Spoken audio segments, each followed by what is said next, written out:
Salutations, everybody. It is Maddie here today with week 98 of the H.A.M Radio Podcast. And it is Karak with ACG here as well. And it is Big Boss by Demand via Twitter, a fan and patron supporter of both of these two sexy fucks. Damn. Outgoing. Did not expect that. All right.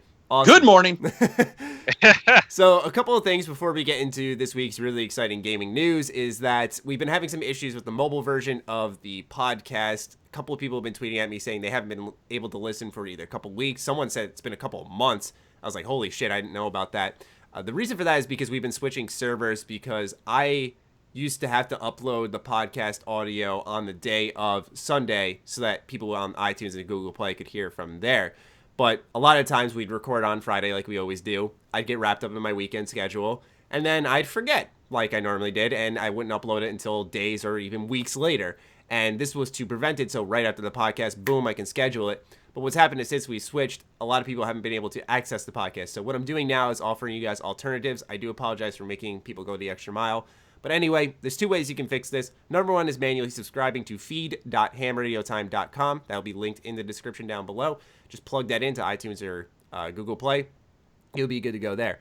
The other thing, which I think is a lot easier, is going through the link on Pocket Casts and just clicking on either iTunes or Google Play, and you should be subscribed to our podcast through there. So that's your quick fix. I once again apologize for making you guys go the extra mile, but things should work out from there onwards. Next thing is that, as you know, we went back to our old format visually where we have the pixel art and all that stuff, and that's because we've been working on a new video format. We had the webcam format for a while. Obviously, we switched hosts, so the art wasn't updated, it didn't fit, so we had to go back to the old one until Kiki finished our upcoming new one, which, Karak, you've seen a draft of, and it looks awesome. Fucking sick. So we're really excited about that, and you'll see the webcam stuff coming back again. That was one of our promises, was that we were going to update the quality a lot, and this is one of our first steps, so we're looking forward to that. Anyway, with all that out of the way now, let's talk about some gaming news.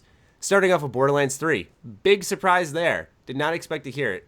Now, granted, Randy Pitchford, Gearbox CEO, did step out and say, this is just a technology demonstration.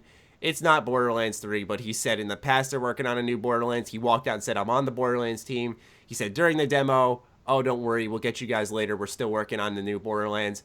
So for me, when I saw this, I was like, okay, we're at least getting an indication of what Borderlands 3 will be like to some extent. It's not like they're pulling a Square Enix with Final Fantasy fucking 7 and doing a tech demo for the PS3 with that game. Oh, the Final Fantasy 7 remake, and not doing it for like another 8 years. But or cutting it in half. Yeah. Aren't they cutting the new Final Fantasy? Man, don't get me started. I don't even. Okay, that'll be a long discussion. Yeah, let's talk about that a different day. Yeah. Should never have said that. That could be its own podcast subject. Yeah. For 3-hour long talk on that, and Square Enix in general, and how they're cutting games into pieces. Regardless of quality, it's still questionable as far as I'm concerned. So we saw some new models. We saw an explanation behind the art style of Borderlands. But overall, has everyone here been able to check that out? This new... Oh my god, my stomach is grumbling. I am starving. Anyway, go on. I'll let Karak go first. So, yeah, I did see it, and I don't know if you guys remember, but I remember what Borderlands looked like prior to being cel-shaded. You guys remember seeing those pictures back in the day? Yeah, it kind of looked like Rage and Fallout. It did, yeah. And so, of course, what's weird about this is the way they've sort of altered a little bit when it comes to the lines and the cel shading, like the thickness and stuff. So it looks a tiny bit different. I'm going to be honest. I'm not a big fan of Borderlands like everybody else is. I think that Borderlands, the sort of spinning cycle of new gun is great. I just, for some reason, didn't really jump into it. But I'm actually pretty excited to see the characters in the universe, and then gameplay was kind of equal to that. It was just, I don't want to say addicting, it was just fun. And then, like I said, I think the universe really complemented that. Anyway, what were you saying? Yeah. No, I'm actually more excited for 3 or for like whatever they end up calling it, whatever they end up doing. I'm actually more excited for this than I have been the past ones. Probably because it just might be the right time for me. You know, sometimes you have different genres that just aren't your thing for years. Like, it just won't be your thing. So, very excited to see it. What about you, Braden? As far as, well, I guess I'll get my thoughts on the first couple Borderlands out of the way first. First Borderland I thought was all right. when it came out. I thought it was, fun. I played it with friends just because they were like, hey, have you played Borderlands, bro? Have you seen Borderlands, bro? Flex. And I'm like, all right, I'll try it out. And I was kind of the same way about it as I was with Destiny, where I'm like, I don't get the hype with this. Mm-hmm. I can see why people like it. I can see why people complain Destiny, about it. You can't see why people like it. Let's be honest. I mean, yeah, I was the same way about that. I was kind of split on it. I was like, I can play this with friends. I cannot play this by myself ever. Yeah. It has not aged well, by the way. It has aged like total dog shit. Borderlands as far as I'm concerned. The first Borderlands, okay. And frankly, I think Destiny will too. Once that becomes obsolete, the second Destiny 2 comes out. Yeah. As for Borderlands 2, Borderlands 2 is one of my top 10 favorite games ever. Ooh. Like, I love it. It was everything that I wanted from a sequel. It basically improved everything. It had more interesting characters, more interesting classes, more interesting guns, more interesting locations. Visually, I thought it was more interesting. The original looks really washed out by comparison. Yeah, I can agree with that. With all the DLC and all the, the bullshit that they added to it, all of it wrapped up into a single package, like let's say the Handsome Collection. All of that combined is like one of the best values I can think of for a game. I thought the post-launch support for that game was great, taking aside from the skin packs and whatever. That's bullshit. You can ignore that. But I thought post-launch content mixed with the vanilla game, which was already solid for me, makes probably for the best loot fest game for me outside of Diablo 3, and I guess I could say now Neo safely, since that's basically in that genre. Borderlands 3, I mean, throwing the Gearbox and Randy Pitchford aside, I want Borderlands 3 to be that kind of sequel for me again. I want it to be that solid initial package, hopefully with good post-launch support. I want that addictive shoot and loot nature to it. I want those fun characters. I want that fun universe to come back. That's the best way to describe Borderlands in a nutshell for me, is just fun. Okay. And that's what I want from 3. Yeah, I think that those expectations could be met just by looking at Battleborn. I know not a lot of people play Battleborn or like Battleborn. That's because it gets weirdly compared to Overwatch all the time, probably because of just its launch window. But anyway, Battleborn is such a well and improved game compared to what it was. I like Battleborn. I love Battleborn, dude. And if you play it now, and if you played it at launch, I know not a lot of people played it at launch, but I mean, it is such a much better game in terms of balance, in terms of the new heroes they've added, how much more compelling it is to actually get loot because they actually properly reward you finally, which was a big flaw in the beginning. But yeah, Battleborn has gotten better and better. They just recently released, I think, the 5th story DLC for it, and all that's free. Every piece of DLC is free. So I think it's safe to assume that, based off how they've evolved with Battleborn, and I think that'd be pretty cool if you actually saw some Battleborn characters as like side quest characters. That's actually what I was just gonna say. That would be awesome. I could see them crossing over because they share similar art styles in a way, so I could kind of see that. But or at least see some references to Battleborn in Borderlands. It's gotta be. I mean, because they made so Borderlands many, loves that. Yeah, that and Borderlands 2 had so many Easter eggs. They had a Ninja Turtles side quest. They had the Dark Souls 2 Easter egg out on that little island. I mean, that was cool to discover. I want a skin so I can play the Battleborn character, the robot dude, the steampunk robot.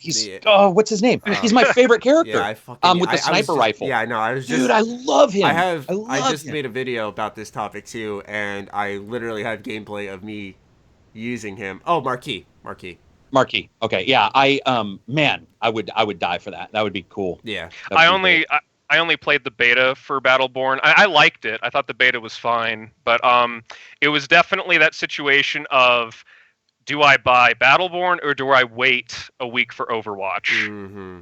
And that's I made. Yeah, a lot of people made that choice. I made that choice. My friends made that choice, and I thought, okay, I'll get to Battleborn once I'm finished with Overwatch. Nope. By the time I was finished with Overwatch, there's something else. Yeah, Battleborn. Yeah, there was something else, but also Battleborn started getting Doom news after news after news after news piece written about bad shit related to it, the price dropping and screwing over the initial buyers, the season pass content being announced, the microtransactions that later came, the lead writer leaving. I mean, there's videos all over. I don't even need to say anything. The Crowbcat video, the 3.5 minute long Crowbcat video that was just edited compilations of news articles and interviews, said it better than anyone could say about what happened to Battleborn post-launch. So that's why I got into it. But I did think it was fun. The beta was good. It's funny because I disagreed with everything in that video. That video was so poorly done. And I know that people like top 10 videos because they're fun and, you know, they're topical. But, like, that was it's a hit piece, which, you know, like, especially lately as we've gotten more and more into games.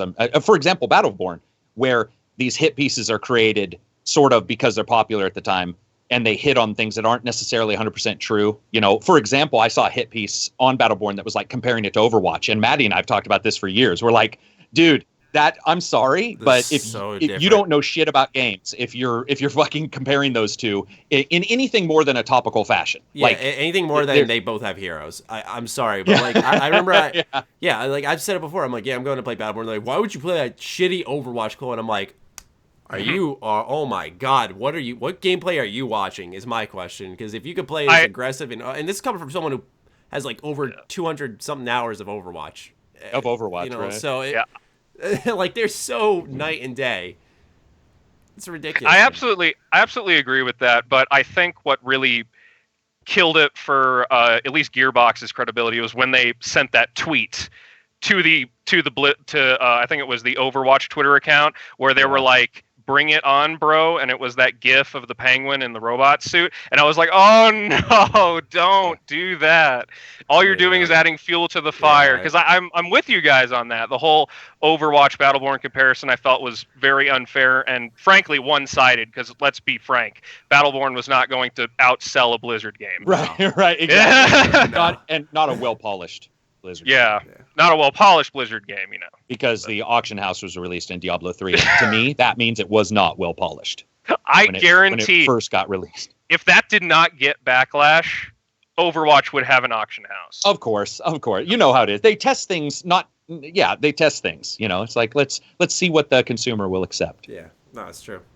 But back to Borderlands 3, when do you think we'll see a official reveal? I was looking on the PAX East site, Gearbox hosting a panel, and they said, yeah, we're going to be doing a never-before-seen reveal there.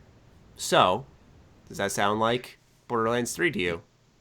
Yeah, if it's not there, they'll do it on their own. That's a big enough company that there's multiple companies that don't need an E3, and I don't think Borderlands fucking needs an E3. I was surprised at the interest. The IGN video who posted the tech demo, it was just like a day ago they uploaded 1.5 million views already. That's insane interest to that franchise, and this is just a tech demo, you know. So I mean, I gotta imagine, it's got to be at PAX, because he said during the tech demo, he's like, we'll get to you guys soon, and then next week you're doing a never before seen reveal. That's pretty much what it seems like, you know. But if not, they don't need if they don't do it, they do not need an event. They could do it on a fucking Sunday, and people would still skip church to watch the Borderlands trailers. The day of their Gearbox panel is on a Sunday, so. Oh well, there you go.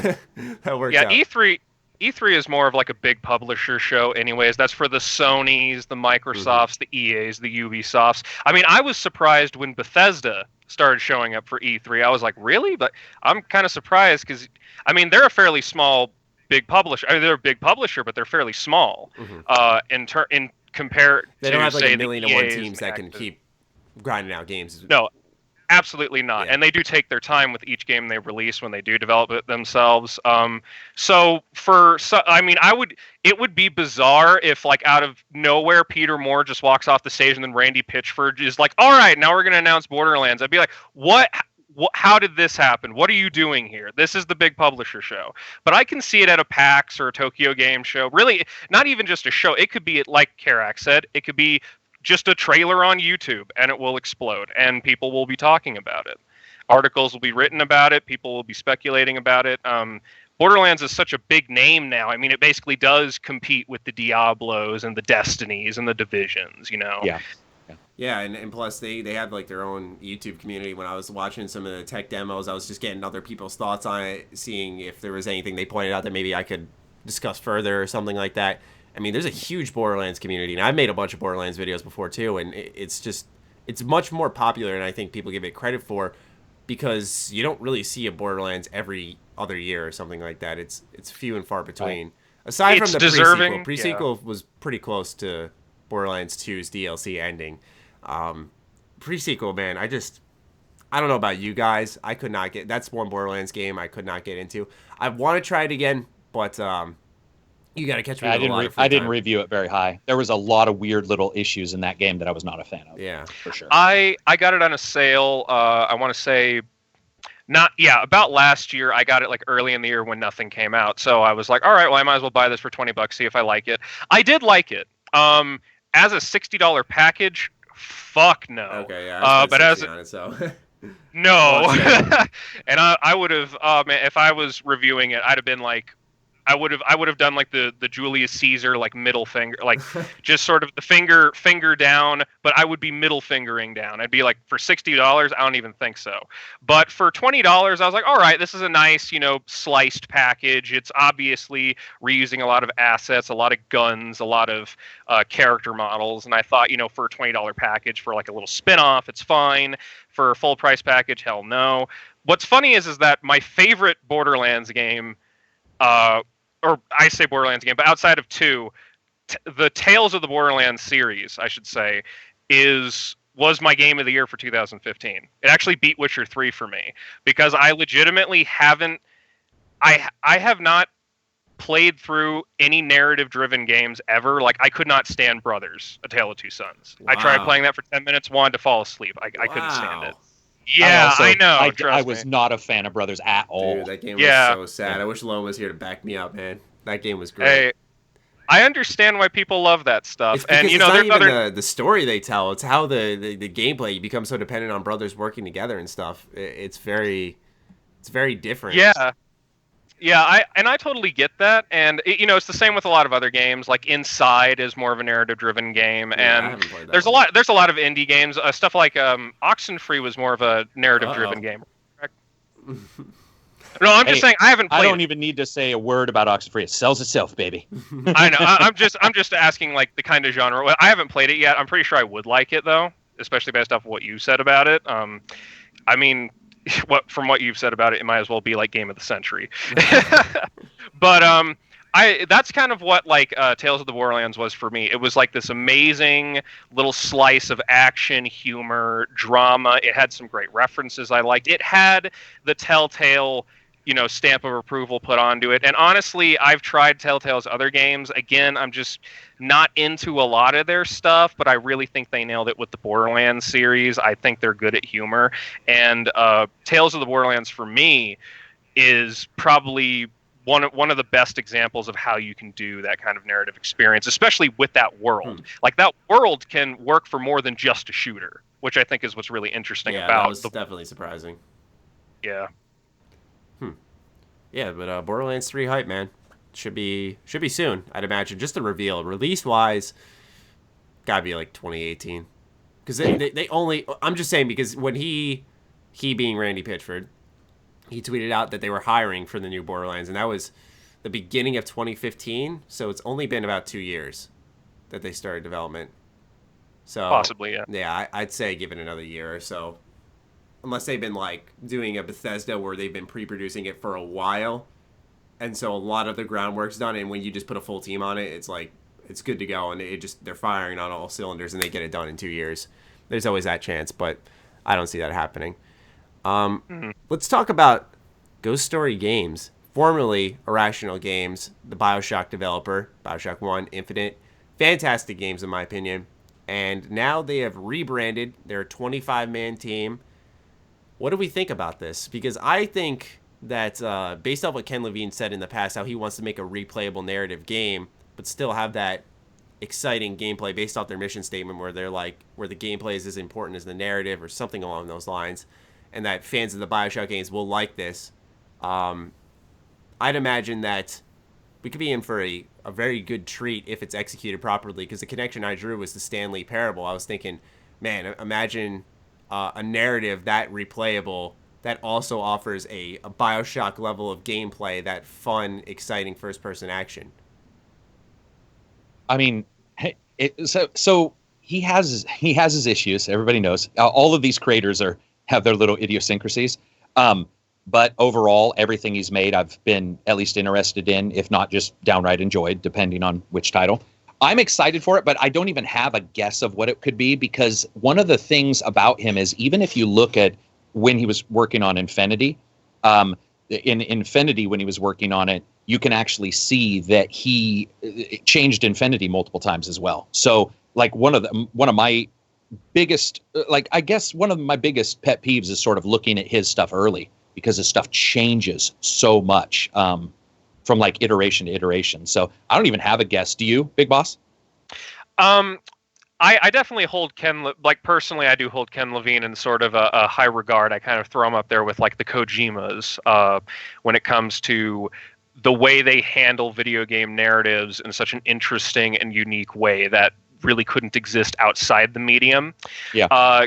Like how Stanley Parable works. You cannot make Stanley Parable a TV show. You can't make it a book. You can't make it a movie. It can only be a game. And that's why I love and respect the kinds of writers like Ken Levine, like Kojima, because they take that idea and they roll with it. They're not trying to make a cinematic video game. They're trying to make something that can change, that can twist, that can have discoveries made 10 years later. And that I do have plenty of hope that he's able to make that possible. I honestly thought the BioShock games were superb. Like I love the first one. I even like the second one, even though I know he had nothing to do with that. Infinite, I'm not on. I don't see that as like an overrated title by any means. I don't love it as much as a lot of people do, but I do legitimately think it's a very good game. The DLC for it I actually like more than the main game. Mm-hmm. And that kind of shows what Ken Levine is capable of, what he's capable of with the medium. It's like he's the kind of guy that needs to be in this industry. And I am very curious to see what he does with a video game narrative in that kind of fashion. Like you said, Stanley Parable, seeing that kind of mix of BioShock gameplay.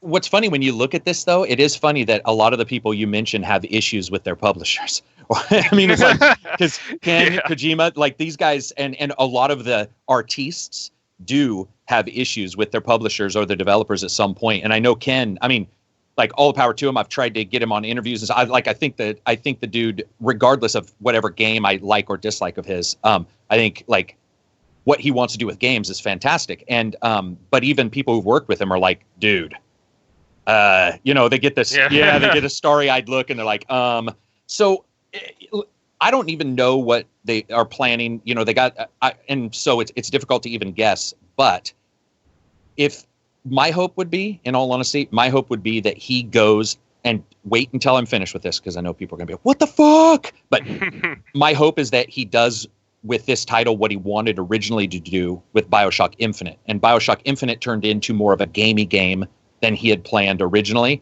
And if you look at some of his, I have, the art and the game design books from him about that time. And if you look at what originally the plan was and what some of the ideas were, I don't want an Infinite 2. But what I mean is some of the ideas he had were actually really like super interesting. Like gameplay wise, they were interesting, but narratively they were interesting. So what were those ideas? We'll see. When you look at the way Infinity originally started, there was huge changes to not only the way the world was going to be in the sky, but God, like yes. a lot of the methodology, a lot of the myths, a lot of the ways even the game worked were drastically different. And he came in. Now, I'm going to probably be wrong on this because we're just talking off the cuff, but there's a particular story where basically they had worked, I think he told this story, where they had worked for 2 months and they had what he liked. Like he liked what he saw. And then one day he didn't. And he's like, let's restart. And I guess the people were like, what the fuck? What? Restart what? Like, and he's all everything.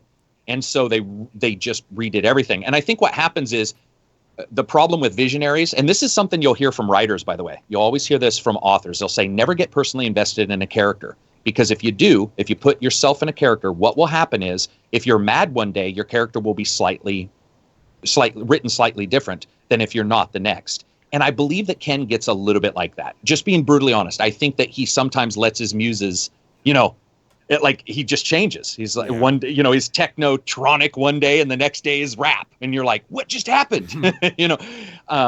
But I mean, I'm excited to see what he does. Wasn't there a weird dialogue system that was originally supposed to be in Infinite that they showed in old trailers? There was a hint of it, yeah, in somebody's.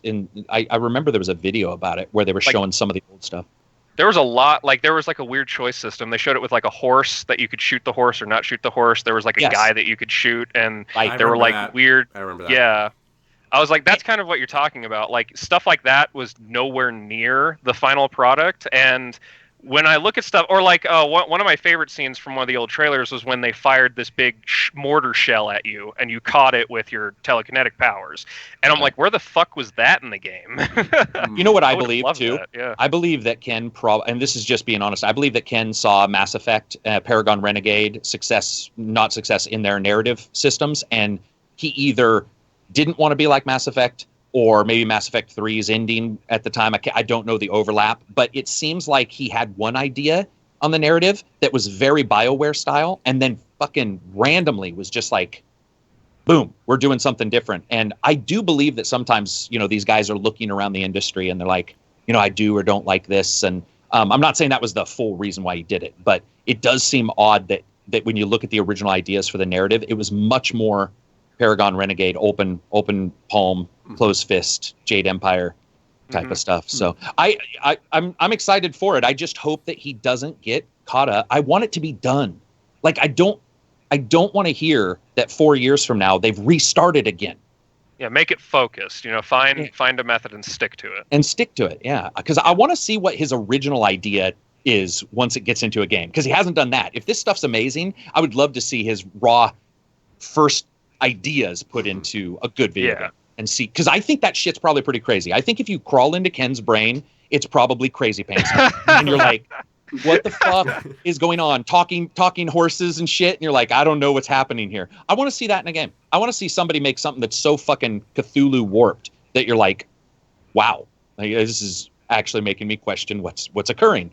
Like that would be really impressive to me. I got that from Bloodborne. Playing Bloodborne. Oh. I don't need to hear a single line of dialogue just walking through that game. I'm like, what the fuck am I looking at? What is the story? Who are these characters? What is this world? Like, but with that kind of Ken Levine, touch, I could imagine something fantastic coming out of whatever this project is. I am very much looking forward to it. Me too. Yeah, same for sure, because I mean, I'm totally with you on that, Karak, that he makes such good games in my book that to see him with his raw first take would be very, very interesting. I motocross aliens firing fucking water balloons. That's got to be part of the reason why they kept some of the staff along with Ken Levine, and that they're only 25 people big, hiring a few. I think part of the reason that he wants a smaller team, I think he's actually gone on record as saying he wanted a smaller team, is because it's easier to work with, and that makes complete sense. So I'm wondering I think a lot of, you were alluding to it earlier, is that Ken likes a lot of creative control over what's happening, and I'm assuming with a smaller team he can hold the reins much tighter, meaning that I think we'll see a vision of his much closer to the original idea he concepts, which is good news. It's just sounds terrifying to work for him, if I'm brutally honest. Oh, dude, if I'm honest too, if you said let's go work for a week with Ken, I'd be like, okay, but I got to take some Paxil because the dude's gonna be fucking. I mean, you don't quite know it, and I want to make sure it's clear. I've never heard that he like screams and yells. No, not at all. It doesn't. It's just it's just intense. It's and somebody who is because driven. We come from a line of work where we do our own thing, and then you go under someone else's command, and you're like, hold the fuck up. This hasn't how it's worked my whole life. So he just has his own in-office death stare the second he's just like, okay, I'm gonna copy these. Oh, I accidentally used up all the toner. He just uses a death stare and you just freeze. Yeah, but you can see how it could be for anything. How you can be your own biggest critic in the sense that these games are critically acclaimed, even though Infinite didn't sell enough to keep the studio alive. I mean, BioShock 1's regarded as one of the best games of all time, and yet it seems like Ken's not satisfied. So let's remember though. Yeah, that's true, Maddie. But remember that Infinite didn't sell because it remade itself 3 times. Yes, it's 3 budgets in one game. No, that's true. Because it did sell. What was it? It sold well. Yeah, 5 or 9. I think it was 5. Something like that. One of those 2 numbers. And so I should rephrase that. Yeah, it sold well, not well enough because of how many times they changed the vision. Right. So, I mean, part of that falls on the development team. You got to execute with the budget you're given. And I mean, they're lucky the project didn't get shut down when you think about it. If they remade a game that many Very times. lucky. Very lucky, dude. Who was their publisher? 2K. Yeah, 2K. Well, 2K's. I mean, is 2K? Am I going crazy? Or is 2K also Mafia 3? Yes. 2K is also Mafia 3. I mean, they let sometimes they just let things happen, and I think that's cool. Sometimes you get BioShock Infinite, which is pretty good, and sometimes you get Mafia 3, which is it's a game. That's 2K true. is also Borderlands, so they fit into all of it. Awesome. Yeah. We go full circle. Man. Good stuff, though. I'm looking forward to seeing what they do. How long do you think it's going to be until we see something from them? I think this shows that they're gaining traction a little bit because they were quiet for so long. And now they're like, yeah, we're Ghost Story games. So do you think they're going to step out now? If he doesn't remake the game 50 times, I think we can look forward to maybe a few years from now. But that's just my guess. I honestly, the more I've learned about the industry, you cannot guess dates. True that. They could date a game and it could come out Mafia 3. Or it could come out Neo, because I could have sworn Neo was, in development hell for years before it got announced. I didn't know that. It was in development for a long while. So it's good to see that game got really good reviews. I wish I knew that before reviewing it, because I thought it was just a standard development thing. But, yeah, that was surprising. Dude, after playing Neo, they got to make a new Ninja Gaiden. Or put Ryu in Neo. That would make me so happy. Neo or Neo 2. Put him in fucking Warriors Orochi 4. I don't care. I want more Neo. I just want more Neo in general. Neo? Yeah, I wouldn't mind more Neo, but I'm just saying. I want more Neo! Yeah, nostalgia was calling me, though. I was just, when you're playing as the... Dude, because I mentioned that the characters are from Samurai Warriors, and I'm like, it's a fucking video game. I'm going to draw a parallel to that. People were like, dude, they're real Japanese war figures or whatever. I'm like, I'm well aware of this. I'm just saying... It is incredibly romanticized. It's so exaggerated. Yeah, I was going to say, but the way they play with these giant spear whips and then they fucking slam down on the ground, it's like, that was from Samurai Warriors, these insane the moves. Anime shit, yeah. And they played just like that. And I was like, that's the connection. But that was a pleasant surprise. So I thought that because it was Team Ninja and you're able to play as all these characters that you beat, that you'd see Ryu at some point in that game. But what about Assassin's Creed? We haven't heard about that for a while, aside from Chronicles, which was... So we got Assassin's Creed Empire, which has apparently been leaked. I swear, Ubisoft leaks their shit intentionally. They have to. Every fucking year, no matter what, a Assassin's Creed game leaks. It's not a leak. It's a fucking announcement. Yeah. They're just too scared to say it's an announcement. Yeah. Or no, it's an announcement of a future announcement that will announce a teaser, that will tease a trailer, that will be announced at E3. Yeah. That's my guess. Every time there is a new Assassin's Creed game, I'm not talking Chronicles here, but I'm saying anytime there is a main entry for the Assassin's Creed franchise, we see a fucking leak. Now, some of them have been inaccurate before because we did see one that seemed like Egyptian focused, and I think that was before Unity, and obviously Unity didn't have any of that. But this one that's called Empire had a type of Romanian symbol on the back of a shield, which of a guy who looked like an assassin, and you saw the assassin symbol on the shield, I believe, as well. Or actually, I don't think you did. I think you just saw his hood. Regardless, though, we're starting to hear rumors of a new Assassin's Creed. Do you think this is the year the franchise finally returns? It was never going away. No, I know it was never going away. Yeah. They said they wanted to take a break from it, but okay. Well, okay, brief. I'll make this super brief because I know I droned on about Borderlands. First one, okay. Second one, good. Wait, what? Are we rating all of the fucking Assassin's? What's going on? Are we rating all of the Assassin's Creeds? I have played maybe 1% of all the games, which is basically the mainline games. Oh, okay. Gotcha. I was like, what? Yeah, no. I thought Brotherhood and Revelations were pretty good. I really liked Brotherhood. 3 was all right. 4 is the one that I fell in love with, and that's where I basically stopped because I saw the reviews and from the people I trust on Unity, and I saw what a broken pile of garbage that was. And I did actually go back recently and rewatched your video on it, Karak. I'm like, whoa, this would have been the greatest form of catharsis ever. I would have loved to have screamed out this piece of shit if I was a reviewer, because frankly, that game did not deserve to be launched in the state that it was.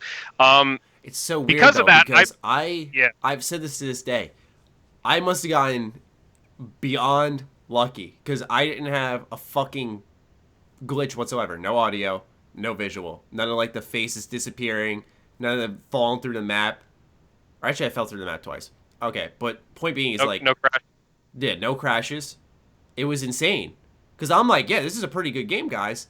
And I look at everyone's reviews, and they're like, this is so broken. I'm like, oh, shit. I'm like, damn. I must have gotten... You didn't get, like... this would have been way before I saw you, but you didn't get hate mail like, you fucking shill. How dare you say this game dude. is... Like, okay. Yeah. And thank God. I was... Because I was like, dude, I got the game before launch. I played it. I beat it. I reviewed it. I was like, I have no reason to lie for this game. Or any game. It's just... That's the experience I had. I was like, it was a good one. I played co-op too. It was fun.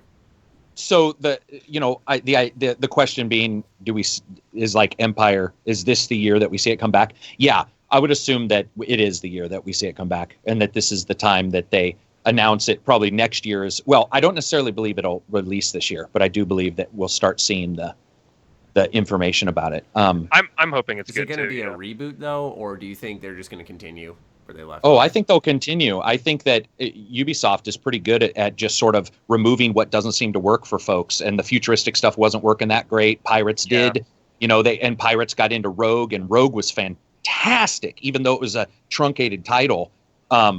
Oh my God, that was like such a surprise narratively wise. That story is like none of the other stories. It's so weird because when you play Rogue, it's like it's kind of like a role reversal, really, when you think about it. Yeah, when you think about it. And so I think that they probably learning some stuff. I do know, talking to the developers for Syndicate when we went and saw them 2 years ago or whatever, before the game released, that they do look at all the metrics, right? They look at everything. They can tell every step you took. They do heat maps. They can tell what you like to do, what people did and didn't like to do. I have a feeling we're going to see a lot of the little cool things that were in Syndicate in this game, and that includes, I love the idea of multiple protagonists, because I'm telling you, that was one of my favorite parts of Syndicate, was being two different characters. And I would love to see an Assassin's group, 3, like GTA maybe, or something like that. I would love to see that. I really liked it. A lot more games are definitely doing the multiple protagonist route now, which I do love. Or at least multiple playable characters, which I really enjoy. I'm hoping that that's what Empire does. I'm hoping that it is at least... Here's the thing. I don't need... And I've defended the Assassin's Creed series for a long time. Black Flag I absolutely adored, but I think Black Flag is my favorite because the more I look back on it, I'm like, it is the most different. And I think when Assassin's Creed does pull those gimmicks off well, like the way it did the ship combat, that was kind of a throwaway gimmick in Assassin's Creed 3. You could ignore it for the most part, even though it was well designed. Yeah. You could mostly ignore it. Which we were talking about earlier. When they focused on it and implemented it with the main Assassin's Creed formula, I was like, this is perfect. This is what they should have done with 3. This is what they need to do with these games. And if they can do that with Empires, I think I have to agree with Karak 100%. They could really make a big return for the series. They could follow all of the former criticisms and make a much more improved, much more refined, and also very unique experience. Mm-hmm. Yeah. Because there aren't too many games with the closest thing I can think of to an Assassin's Creed style game is maybe the Batman games. Yeah. And like Mad Max, Shadow of Mordor, but it's any not game that involves you climbing the tall thing to see things on your map. Like pseudo Horizon Zero Dawn, but yeah, there's not a huge amount of games that are quite like Assassin's Creed, I don't think. It's or at least not a huge amount of vast universe to play with, which is real history in a way. Which they need to focus on more, like you said, the modern day stuff. Yeah, fictional characters. The modern day stuff. I don't mind it being there. I don't want it to be I don't want them to shoehorn it in like an Assassin's Creed 2 and 3, where it was just like, oh, you're out of the Animus, start running around and doing boring shit as Desmond, and they got away from that. Like Karak said, they started moving away from. I'm happy about that. So I hope Empires is a fantastic game. That's what I'm looking forward to. Yeah, for me, 1, nope. 2, surprised me. 3, that's my favorite after the first 6 hours, which I know is such a, that's a big asterisk to put at the end of that statement. Yeah. But the reason I say that is because I couldn't stand that game, but once you get your Assassin's gear and it becomes an Assassin's Creed game, it's my favorite. There's so much to do. I mean, I'm a sucker for that time period as well. I also like just seeing the colonial aspect of things. which is very different from, like you were saying earlier, Braden. It's very different from the other Assassin's Creed games. Yeah, I liked 4. I mean, I've always liked the Assassin's Creed series. It's just that I felt they've never evolved enough after probably Black Flag. You know, Syndicate didn't really like that, to be honest. Even with the multiple protagonists, I just felt it was very stale. It was like, they said, we got this new combat system. It was like, no, you have new animations for your combat system, which is still the same. You're still mashing swear. You're still doing your R1 swear to counter. It's nothing different. Stuff like that, you know, same side quests.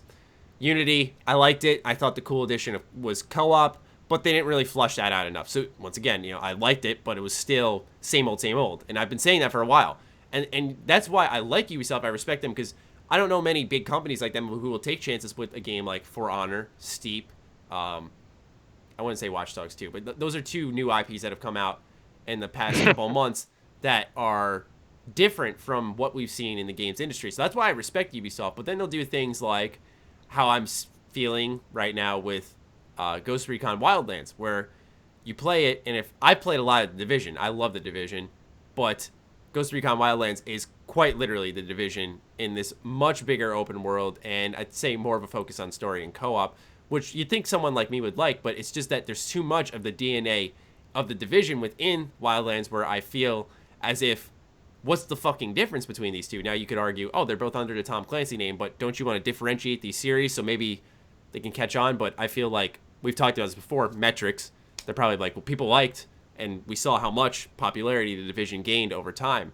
People clearly like that style. Why not do it again? So I get it. It's just not for me. But looping this all around is that's why I'm kind of afraid for Assassin's Creed, because Ubisoft's shown that they can do cool things. Similar to Platinum Games in the way. They got this like team that'll do it right, and then they got this team that'll just kind of repeat the same shit over and over. But point being, Child of Light, that's another one. Although that was a while ago. I'm afraid for Assassin's Creed, just because Ubisoft does tend to do a little bit of template pasting on all their entries in their franchise. I did see a genuine attempt to do some different things with Unity, though, such as, for example, parkouring downwards, making much bigger structures to climb, you know, picking how you take out your opponent, a lot more optional objectives. Stuff like that was good, but you get the point I'm trying to make here, that I'm optimistic for it, but I'd imagine at the end of all this, it's probably going to be a game that comes out this fall. You know, big reveal. I think people mistake the fact, and they think that game companies are different than like movie companies, but they're not. And most movie companies have an independent film label. And really what goes on with Ubisoft is they release some major stuff on their fucking, you know, Warner Brothers label, their huge one, into the movie theaters. And then they do, you know, Child of Light, they do those kind of things on their independent. And so I don't think we'll see a ton of switches in Assassin's Creed, because that's one of their big blockbusters. We'll see some, but the fact is that unfortunately for Maddie and I, we might not necessarily be enamored with it, but it doesn't mean that a ton of people aren't. Yeah. Like, absolutely. You know, so it's, I can see why, and it's not that I don't like it. I do like the franchise. Yeah. Well, and what's funny is I'll play it and I may even love it.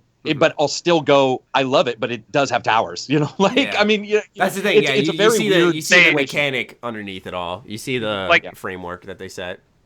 Well, let's be honest. If you flooded the world and filled it with ships, you could say that fucking Assassin's Creed 3 is Black Flag. I mean, there's not that. They added, you know, more naval vessel stuff. So each one has added something unique in some way. But I don't think we're going to see some giant, you know, movement away. And the combat system, Maddie, I know a lot of people hate it, including myself, but the fact is that since Batman and Assassin's Creed, there has been almost no movement on true battle systems, except for Platinum Games kind of stuff. That's one of the issues we've had. They're all the same. Very true. I want to dedicate a whole podcast to just that topic alone, because frankly, I absolutely despise what other developers have done with that battle system. Like I talked about this with you much earlier, Karak. Totally different conversation with Mad Max. I hate that combat system. I absolutely despise it. The best way I could describe it is the best way that Honest Trailers described it. It's a quarter-assed version of Arkham. Like, a lot of developers do this, I think. They're like, we want the Arkham combat system. Okay, are you going to add the gadgets, the depth, the enemy variety of that combat system? No. We're just going to put it in our setting. Shadow of Mordor, as far as I can tell, is the only game that really took advantage of that combat system. Every other game that I've played that has had that combat system, because you could chop people's heads off. So it was like, oh, that's different. Yeah. It's like, we're going to put it in our setting. It's like, are you going to do something interesting with it? No, we're just going to have it. Mm-hmm. It's like, okay, so you want it, but you're not going to do anything with it. Exactly. And that's how I felt about like Mad Max. Yeah, I can't say I agree, especially if you look at like Mad Max having all the special powers at the end and all the different moves and all the rage and all berserk skills and stuff. I mean, it added new stuff. The fact is that Batman's combat is completely, absolutely, unbelievably overrated to the point of being almost staggering. And so I think people blow it up in their mind and are like, well, gadgets and stuff are great, by the way, because I actually like Batman. I love to play the game. But at the same time, why to counter is an Assassin's Creed thing that then Batman took and that Mad Max took. And that so it's like it started, at least I first remember it really being in Assassin's Creed 1, where it's like no enemy would attack you at the same time. Like it was one guy, you'd kill him, then the other guy. And you're like, what the fuck? And I get it because they're like, dude, it wouldn't be playable in the way we have set it up. Arkham's like, what if we could counter one, then the other? If you press the counter again. Boom. But really, when you look at that and people thought it was all awesome, it wasn't. It was add +1. It was those games are completely guilty of the same issues that any other game that's come after them that's added +1. That's all. Yeah. That's all it did. But here's the problem. What else can you do too? I mean, do you turn it into a fucking Virtual Fighter? Maybe not. Because that would be crazy. Like, do you Shenmue 1? Where I don't know if you guys played that on the Saturn, but you're playing this adventure game, and then suddenly you're like, "Holy shit! I'm in Virtual Fighter." Dude, I love Shenmue so much. So do I. It's one of my favorite games. Yeah. Oh my god. Yeah, it's going to be interesting to see like what Assassin's Creed, like what they do. I'll play it. Like I don't know. It's hard to even guess. Like what their plans are. My 2 cents on the whole Arkham combat thing is, I personally wouldn't say it's overrated, just because I think when they do, for example, a +1 where it's like, oh, instead of a single counter, you can do a double and triple counter, is that I think it adds a layer of depth of skill more than anything, where you actually have to focus. And I also think it's dependent on its universe. Part of the reason Arkham's combat system is so different is because you can, for example, plant the explosive gel on the ground and do a flip, blow it up in the middle of a combo, stagger a couple enemies, then go do a finisher on them. And that's only accessible because Batman has that explosive gel to stun multiple enemies. You know what I'm saying? So, for example, you could use the back grapple, pull someone, and clothesline them. It's about playing with the universe as well and making use of what that offers. So Assassin's Creed could copy Batman Arkham for all I care. If it's its Empire game, let's say it's Romanian focused, then what type of things are you going to take from the Romanian universe to make sure this is your Arkham combat, so to say, right? If that makes any sense. So that's how I view it. I mean, I can see how it gets a little redundant. I totally agree with that. You see so many games try to copy it. I wouldn't say I hate it as much as Braden, but I'm not a big fan of Mad Max or its combat. For me, it had that same feeling as Shadow of Mordor, where I was like, this is Arkham, but except I can blow dudes' heads off. And so that's why it was satisfying. That was its additional flavor. But aside from that, it didn't add much different, aside from like a shotgun blast you could do mid-combo, but they hardly gave you shotgun ammo at times. So yeah, what I'm saying is I'll take that combat system really any day. If that's the worst we're going to get, then I'm fine with that. But it's about, I think, more than anything, the universe, and how do you make good use of the game world you're in to personify your character and make that combat, what they use, stick out and make that move different. I think that's weird because, like, I agree. But what's funny to me is you don't want Mad Max doing katas. So yeah.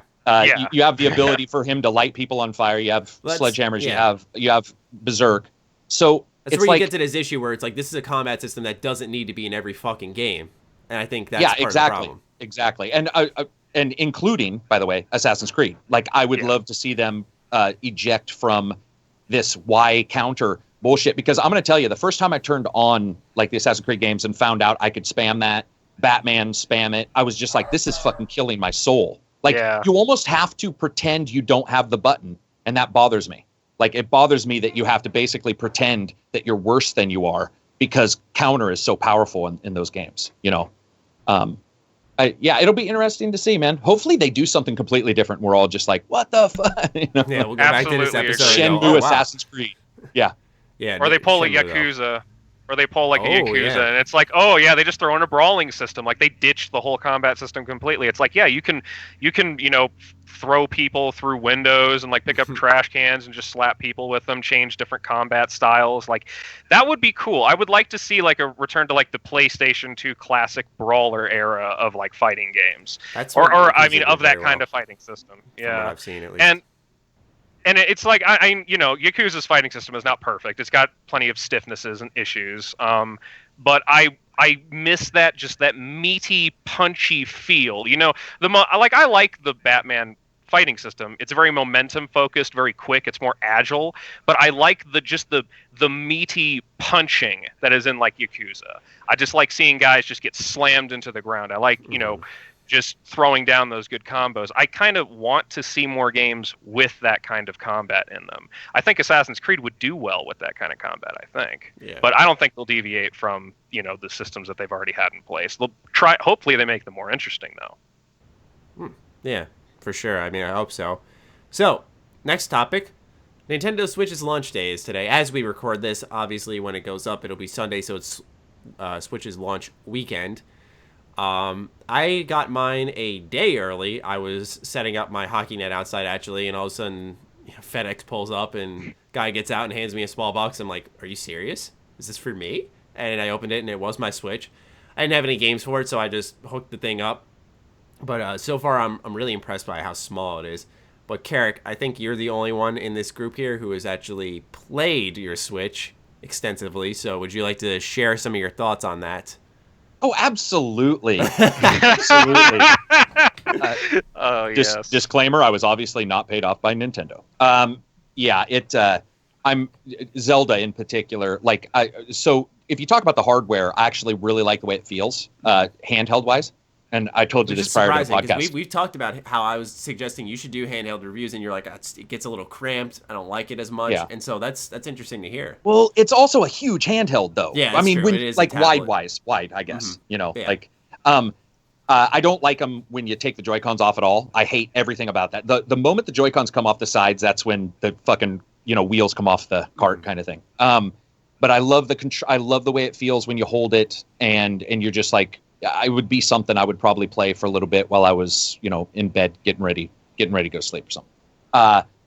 But unfortunately, I made the mistake of purchasing just Zelda, and thinking, that would be the game that I would want to review. Which I need to ask you some pointers about reviewing Nintendo, because you told me something you plan to do, and I need to verify if I need to do that too because of the copyright shit. But I'm going to tell you. I have no clue why the technical issues are not being mentioned. And that's not even a diss on anybody else, because people would say the same thing about me. Maybe they're not experiencing it, but I'm seeing frame rate drops down to 19, 18 with the patch, and it impacts the fun for sure. That's all I can say. It's just it really, really impacts the gameplay. Yeah, I've seen it. Here's the thing. I've seen it mentioned, but it's almost in passing. For example, I'm not slamming him. He's one of my favorite reviewers. I said it in the Discord yesterday, actually, but I was watching Pro Jared. He covers it. He's like, yeah, sometimes the frame rate dips a lot. He's like, but that's just like a nitpick. And I'm thinking that, maybe it doesn't dip as much. But from your experience, it sounds like, Karak, that it dips a decent amount of the time, correct? Where it can get very decent. Yeah. Very decent amount of the time. I would say that while running around, you would have a noticeable drop every 1 to 2 minutes, if not less. It depends also on what you're doing. I imagine when the combat ramps up. Oh, and I should mention, this is when it's plugged in. It is worse when it's plugged in. I apologize. So when you're 720p on your handheld, it's much better when you're in tablet mode. Yeah. It's when you plug it in that it sees these huge FPS drops. So please remember that. Yeah, but that also alienates a big part of what the system is supposed to be. So that's a problem. And that's frustrating to hear, because I thought it'd be vice versa. But I guess in the scheme of things, it probably compresses a lot of stuff when you go into handheld. Does it look noticeably better from TV. It looks better. It looks better on 720p because it only goes to 900p on your TV, which then has to be blown up by the TV scaler. Yeah. And I have a 4K TV and a 1080p, and once you blow it up, what you start seeing is shimmering, a lot of shimmering. Mm-hmm. And for me, it looks much better on the handheld, like a good deal better. It's smoother, but it also, just because everything's shrunk down, it's just a little easier on the eyes. Yeah. So. But see, that's the thing, is that not a lot of people buying this system have handheld in mind. That's a big thing, is that people were thinking like, oh, this is the next Nintendo console. That's what they said. It's the console. And when the console isn't really going to be that, and it works better on a handheld. The other thing I'm concerned about is, let's say Breath of the Wild is the biggest this system ever sees. But actually, here's the thing. Is this bigger than Skyrim? Because Skyrim's coming to the Switch later this year. And I'm wondering, how's that going to fucking run on this? You know, I'm not saying Skyrim's a better looking game, but I think a lot of what aids Zelda is its art style. It does, but I would actually say that what I'm playing of Zelda, even at 19 frames a second, is actually better than Skyrim. Yeah, and that's foliage, foliage, and the way the world is set I up. thought you meant the game in general. You're talking visually. Yeah. What would it? I thought. Wait, are you saying like Zelda's better than Skyrim, or are you saying Zelda looks better? Okay, no. I mean, either way, it's fine. I was like, when you said, I thought you were saying it was better. I was like, oh shit. Oh, gotcha. I apologize. No, it's got better foliage. It's it just looks newer, if that makes sense, because it is, right. It is newer, and its art style I like. I don't know how Skyrim will run on it, but Skyrim ran on a 360. And if it can run on a 360, it should be able to run at 720p on your tablet. See, I forget this because of how many fucking times they've released this game. Dude, yeah, 360 years ago. So it's always weird to think. You look back, it's like I had to remind myself, God, Skyrim came out 5 years ago. Just like a couple months ago, I was like, Skyrim came out 5 years ago. What the fuck? I couldn't believe that, because I have a ton of mods put into my version of Skyrim to where it actually looks, fair. I mean, obviously the animation quality is fairly dated, but as far as like texture packs and stuff go, I have to remind myself what the vanilla version looks like, and I look at it and I'm like, okay, this is like a 2010 fucking 360 era game. Yeah. But it's so modded. I will just say this real quick about the Switch. I don't have much to say. I am not too into Nintendo. I've only played like 2 Zelda games in my entire life, and that's Wind Waker and Majora's Mask, which I did love. The other games I've seen other people play, and they just weren't my thing. I'm happy. I'm very happy. I will say this. I am so happy that people love Breath of the Wild. I'm so happy that fans love it. I'm happy that people feel it's a justification for them buying the console, or just holding on to their Wii U's. If anybody, I mean, I obviously, I'm really happy whenever somebody buys a game and they love it. I have a lot of friends that love Zelda, and hearing them talk about Zelda, like it's like what you said, about, like it is like their Skyrim, like it is to Nintendo fans what like Skyrim was way back in the day for 360 and PS3 and PC. Like how big it was. It was such a big feeling game. It was a phenomenon. That's what kind of Breath of the Wild is for a lot of people, and I'm really excited. I'm really happy that people love it so much. I will probably not play it anytime soon. I'm not really looking towards the Switch. I'm not even really looking towards stuff like the PS4 Pro or the Xbox Scorpio. Like I'm really just satisfied with where I am. I'm just going to focus on my PC, frankly. But yeah, I mean that's just my thought, if it even matters. But yeah. Yeah, for me, that's really all I have to say on it, though. Yeah. So yeah, I'm looking forward to cracking open the Switch. After this, I'll probably have to run and pick up Zelda. It's waiting for me. But I'm looking forward to trying it out, because for me, I'm big on handheld games. I've always been pro for that. So that's where I'm a little conflicted now, is because I also had the idea of like, oh, I'll sit in my chair, I'll maybe play Zelda. But then it's like, if it runs poorly on there, am I just going to start off on handheld? Because the idea was, I'll play it in the console, and then when I have to go somewhere, like I'll go up to my friend's house, I'll take it with me, because then you're saving battery life while you play the game. And it's like, well, now, I don't know about that. And just so you know, Maddie, there is something that's really weird about Zelda that in this version of Zelda technically that I'm a little.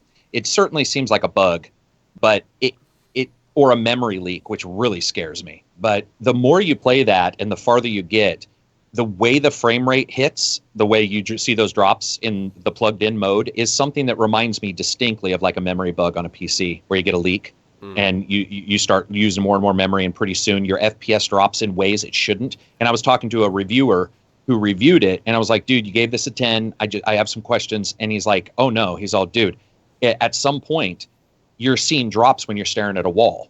Like, and to me that means a memory leak, which is a positive. And this sounds weird, but it's a positive too, because if so, they might be able to patch that. And I'm not saying it'll magically always be 30, but the drops might be far less, That's good. with a second or third patch. So yeah, it's an odd, it's got some odd technical, issues.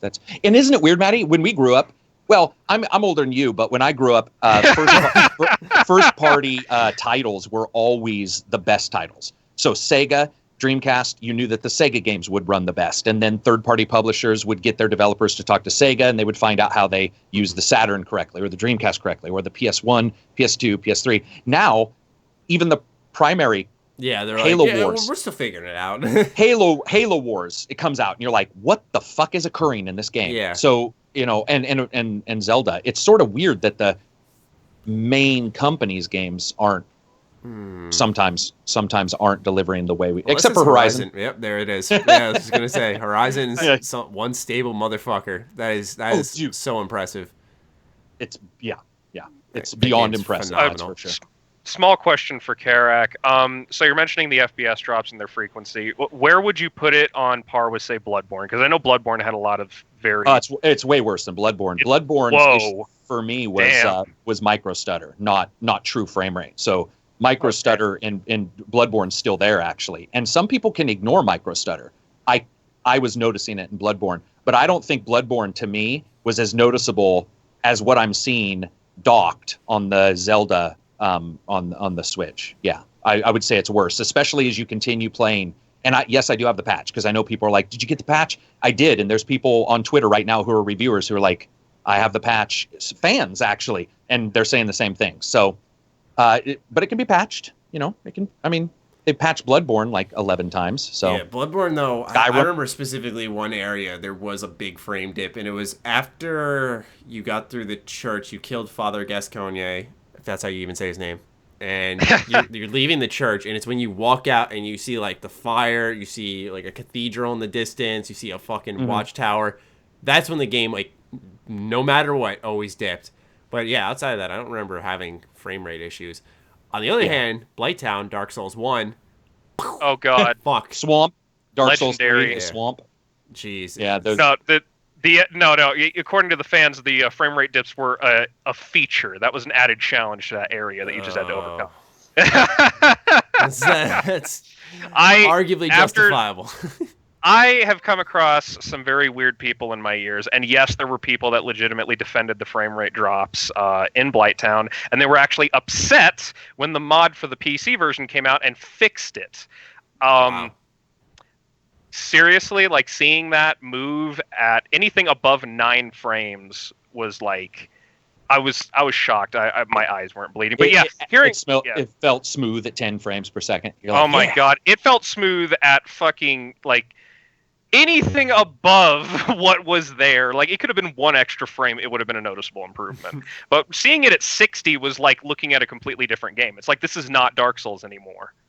This is not Blighttown. This is a totally different game that I'm playing. Yeah. But that's why that sucks though to hear about the frame rate in Zelda. Like, because I thought it was bad in Bloodborne. I was able to look past it, but It's one of those instances where people are like, oh, if it has a low frame rate, you can't enjoy the experience. And I'm like, well, clearly people still can if stuff like Bloodborne and Zelda are able to still have, the amount of love and praise that they're getting. It's like, I think at least, to a certain extent, on PC it's totally different. I expect better if I have a really beefy PC. On console, I feel like there's a little bit of leniency that I'm allowed to give it.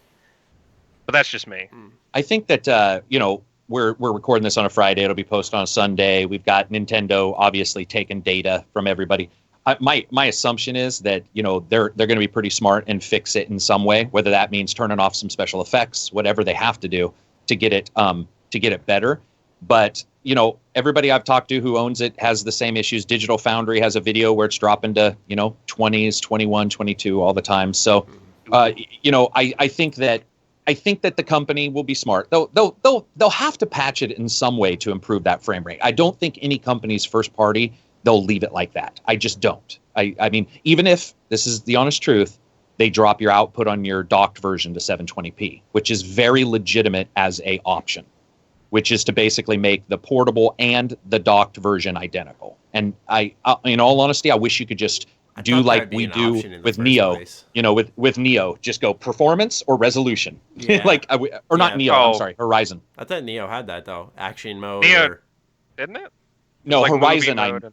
Oh yeah, you're right. Yeah, they both did. Horizon though had frame rate matters more or resolution matters more, and I would love to see Nintendo say, okay, Zelda, you know, resolution or frame rate. I want every game in general to start having options like that. I remember when they announced the Division was supposed to have something like that. Like you could turn, like it turned out to be bullshit, but they Ubisoft said in the statement like you can lower the lighting quality and it would stabilize the frame rate easier, and it turned out to not be in the game.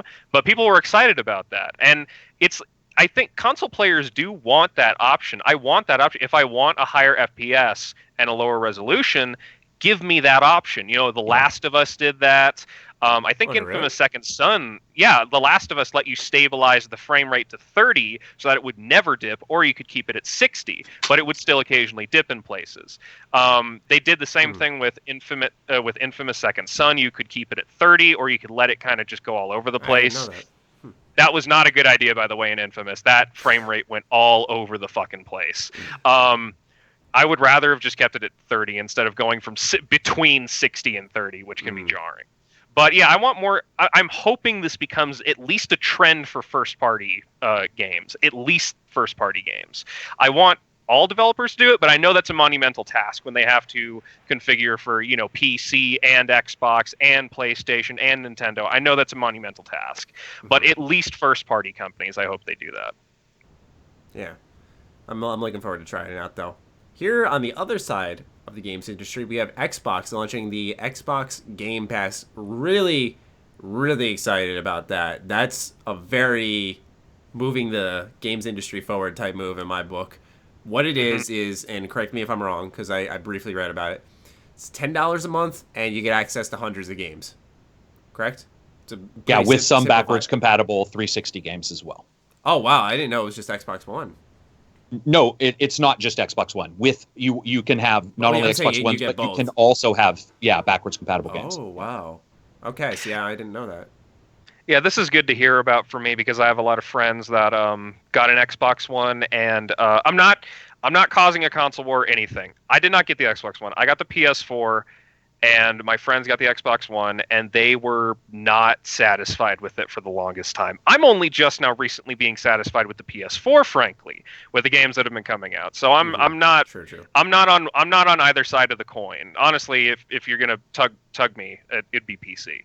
But I do like this. This service finally throws, I say finally because they have the compatibility, but it gives Xbox players at least, you know, more incentive to keep their consoles, more incentive to at least, continue with Microsoft. They need this. I wish fucking Sony would do something better than their shitty PlayStation Now program, which you even said on Twitter is a fucking scam. It is. It's garbage. I can't stay. I subscribed to it just so I could play the Ratchet & Clank HD collection. I have good fucking internet, okay?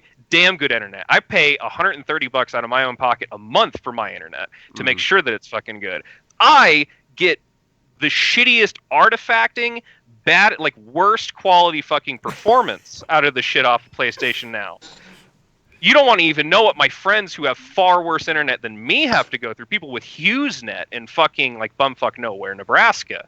You know, they have to go through hell and high water just to even get rid of the buffering signal on some of their games. This is good. Frankly, the more competition we have between these two companies, the better, because frankly, I think it's been one-sided lately for Sony. Again, I'm not throwing anything into the wrench of the console wars. And yeah, it's just I think Sony has been doing more to make a better platform overall, with the exception of PlayStation Now versus the Xbox compatibility. And they're neglecting the Vita. Do not let that. Completely neglecting the Vita. Do not leave that out. That's important. Yes, that's very important. And a lot, like Sony drops technology all the time. It's not just the Vita; it's everything. The Move, fucking Move, VR. I've barely heard shit about VR. Apparently, it's selling decently. I think it just hit 900K units. So did the Kinect. I mean, let's be fair. Well, yeah, there you go. There's me shutting up. Exactly. History has repeated itself multiple times. We've seen this before, especially with Sony. They will drop technology on a regular basis. So it's like I have no brand loyalty. I go based off of what I see. You know, I'm a lot like a lot of the people that I follow. It's like I have no fucking loyalty to either. I will criticize both to hell or high water. But this is good. I am happy that Microsoft is finally throwing, Xbox players a bone, because they need it after Halo 5, after a lot of the shit they put up with. It's like, okay, yeah, and you've got Gears of War, you've got Forza, and again, it's just I struggle to think of a reason to buy an Xbox One for me personally, just me. So I'm curious I'm curious how this will go, because I want this service to succeed. And I also side note on this piece of news, GameStop's stocks fucking plummeted after this announcement. Ooh.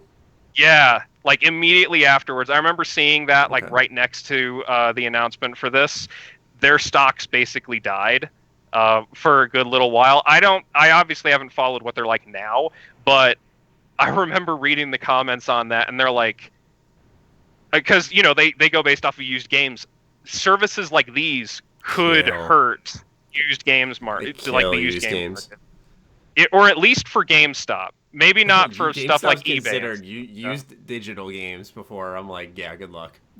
Yeah, it's just I don't know. I hope this goes well, but I'm curious. Excuse me for saying this. I completely forgot. Did Karak talk about this?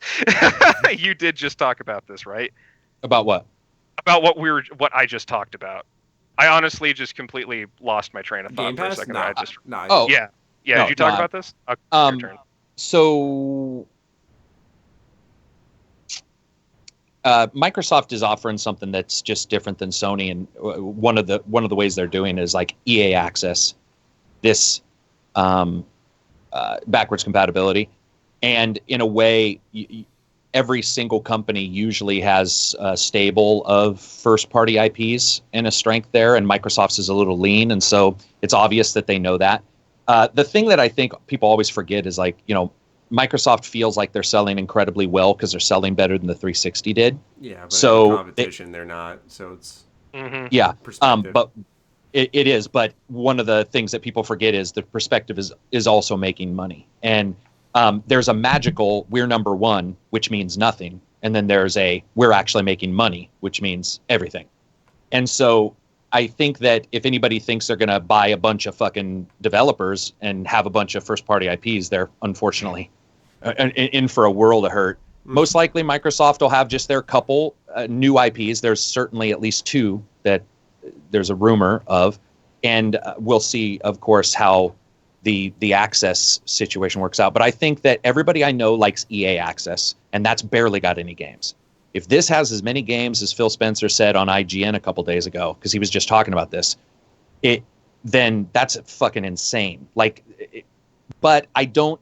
If it were me, I wouldn't necessarily buy an Xbox for this, right?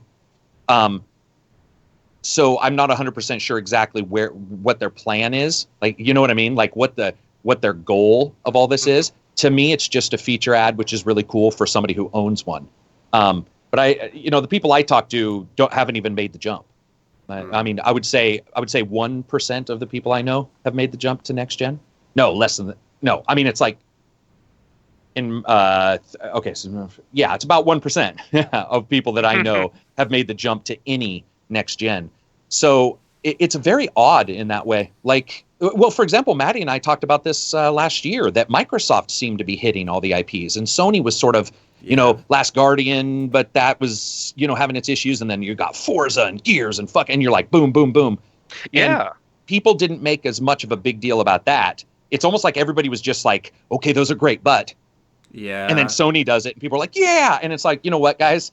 Both companies have had their moment in the sun. And hopefully they both like realize somebody else is having the moment in the sun. And try to I usually try to refrain from skeptic nature. But I've always felt there has been a bit of bias in the industry as a whole towards Sony ever since their reveal compared to Microsoft's. Like, Microsoft's been getting the shit end of the stick even when they do things right. Like, I look at it, it's night and day compared to the coverage that I'm trying to think what else came out for Sony in 2014, but Sunset Overdrive, amazing game. Now, I know not everyone likes it, but I'm saying, like, critically acclaimed, very fun, Insomniac, and barely any coverage. I remember it specifically. There was just a couple of gameplay videos and stuff, even though Microsoft's doing their promoting. But I'm saying I do notice a bit of bias, which aggravates me a bit. That's why when the initial reviews for Horizon dropped, I didn't even care. They were like 9s and 10s. I was like, no, I'm just going to play it myself because it reminds me a little bit of Zelda in a way, where it's not that I don't believe it. It's just that, okay, I know there's a lot of Zelda fans out there. I know there's a lot of people rejoicing at the return of Nintendo in a big way. I'm going to play it for myself and figure it out. And I think that's always the best way to review stuff is, you're never going to find, for example, a reviewer that lines up with your each and every single identical thought. Not even close. Never. Yeah. Never. You'll be disappointed to be searching for a YouTuber every single day of your life. But that aside, I like the Game Pass. I think of it this way, though, is that I think of when I bought Rare Replay, and I got 30 games, I think it was. And I was like, holy shit, I don't even know where to start. This is $10 a month, and they have access to over 100 right now. And that's just overwhelming in its own right. When you really put that into perspective, it was like, I thought 30 was a lot. Here's over 100, $10 a month, and they're going to keep adding more. I think that's insane. And we're we've been in that era of, it's very hard to, a lot of people would, at least when I was younger, you'd play like one game for the longest time, and we're kind of entering that era where a lot of people have access to a lot of games because you think of it this way, that it's a buffet. Yeah, you sign up to PS Plus or Xbox Live Gold, you get 4 free games a month. I never expected that when I was a kid, never. I know Nintendo Switch is doing something similar to that. I forgot what it was, like 1 free retro game and 1 free game, something along those lines, or 2 free retro games. But I think this is just adding on to it more, where games are becoming more accessible, where maybe you don't have that $60 each month to buy the millions of fucking games coming out, but you will have $10 a month, and you can download games from this library and play them. And also that's good. Oh, go ahead. No, I agree. I think also we need to remember that there's a really good chance Microsoft is testing this out with the preview program, which is why they announced it, because they have to warn people like me who are in the preview program. But also, I would love to see them package a deal and say, okay, Xbox Live plus this is $5 off. It's a little cheaper if you package them. Because I am not a fan of paying for Xbox Live and paying for this. Yeah. I would love to see a package with EA where EA is like, hey, if you want EA access and Xbox Live, it's $2 less. Or something. Like a package to where you can go, okay, I'm saving a couple bucks here because I'm already footing the bill to Microsoft anyway for their broadband. So I would love to see that, because I don't like this double fucking. Dude, can you imagine what it's going to be like in 2 years? It'll be like Activision taking $5, EA taking $5, Microsoft, and then you got Humble Phil Bundle Spencer. as well, even though that goes to a good cause. I'm saying, though, you got so many different subscriptions, all revolving around games. I don't and want that. When PlayStation inevitably makes their counter and changes PS Now in some way, and makes it where you can download these games and it's not like streaming them, I mean, then you got 4 subscriptions underneath 2 consoles. It can be a little ridiculous. So hopefully Microsoft makes that first move, and instead of letting Sony get their foot in the door here, make their counter program and then roll it into PlayStation Plus. Microsoft needs to act first. Okay, people like this. We see a lot of people signing up. It's obviously there's a genuine excitement to it. Let's roll this into Xbox Live Gold membership. I would love to see that. I would love to see it. Yeah, we need better programs in general, because frankly, this whole, as we move farther, technology gets better. the games industry is trying out new things. They're trying to find better ways to monetize games. Some of them have been completely failed fucking experiments, like online passes, shit like that. Frankly, I think PlayStation Now is a failed experiment as far as I'm concerned. Yep. We need stuff like this. We need these fucking companies, and I'm talking about all of them, not just Sony and Microsoft.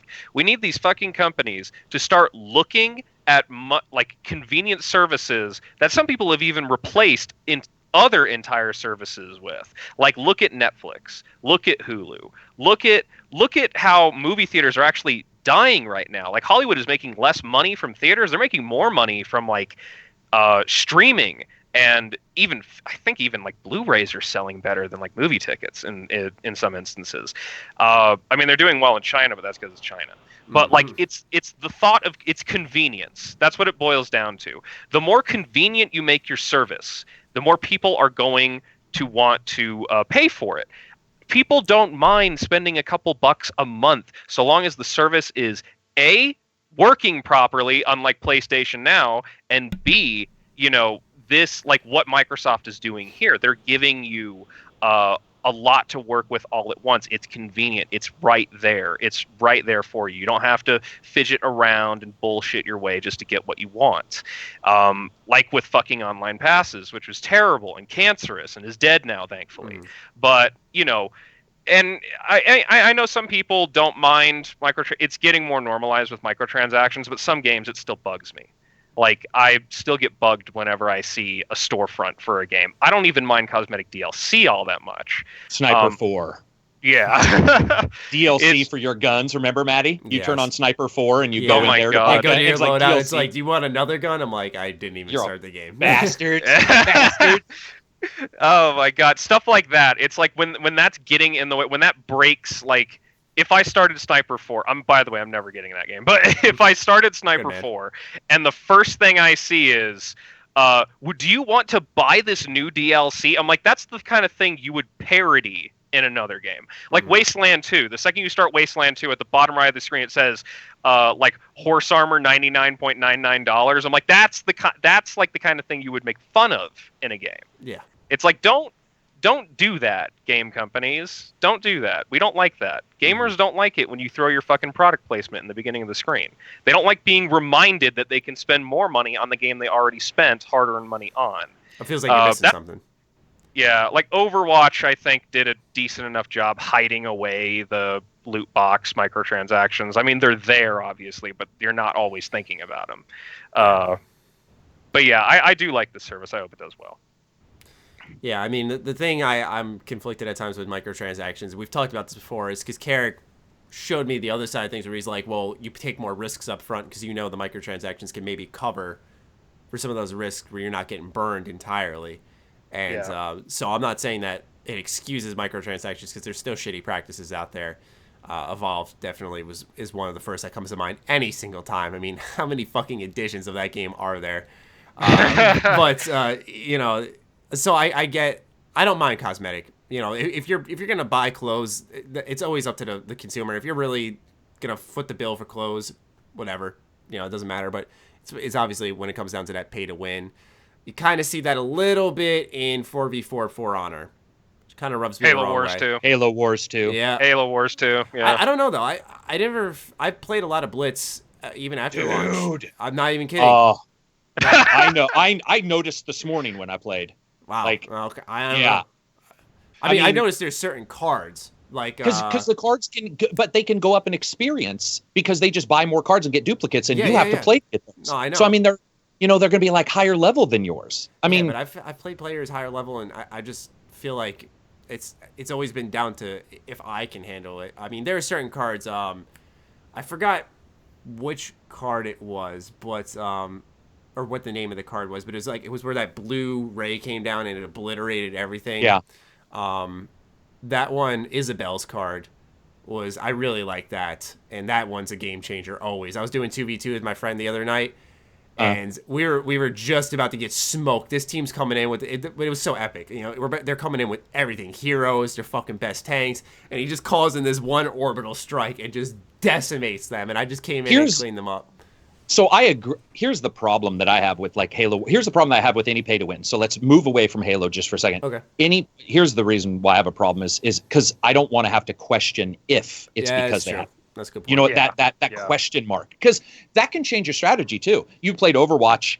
I'm not a big fan of what used to be. They've changed their treasure chest, but it used to be very like, this is gambling, technically. I mean, that's what it feels like. And sometimes you'd be all, well, you know, what did I get? What did you get? And then once you play a game where it's not cosmetic, but it's actually could be impactful, then sometimes, for example, if those guys were facing you and they saw this big lightning bolt, but they had done well prior to that, then at some point you have to go, well, having that card is how I defeated a person who had better tactics than me. Yeah. Like, I don't know. I get what you mean, because I got into, when I released my Halo Wars 2 review, a viewer was asking me that. He's like, he said, like, I never covered it, even though I said blatantly, I was like, oh, I'm not really sure if there's a big balance issue. I think it boils down to the player. Oh, you covered it. Yeah. But, you know, he was genuinely asking me, he's like, I don't trust it. I feel like, you know, there's going to be an issue. I said, look, man, I'm saying that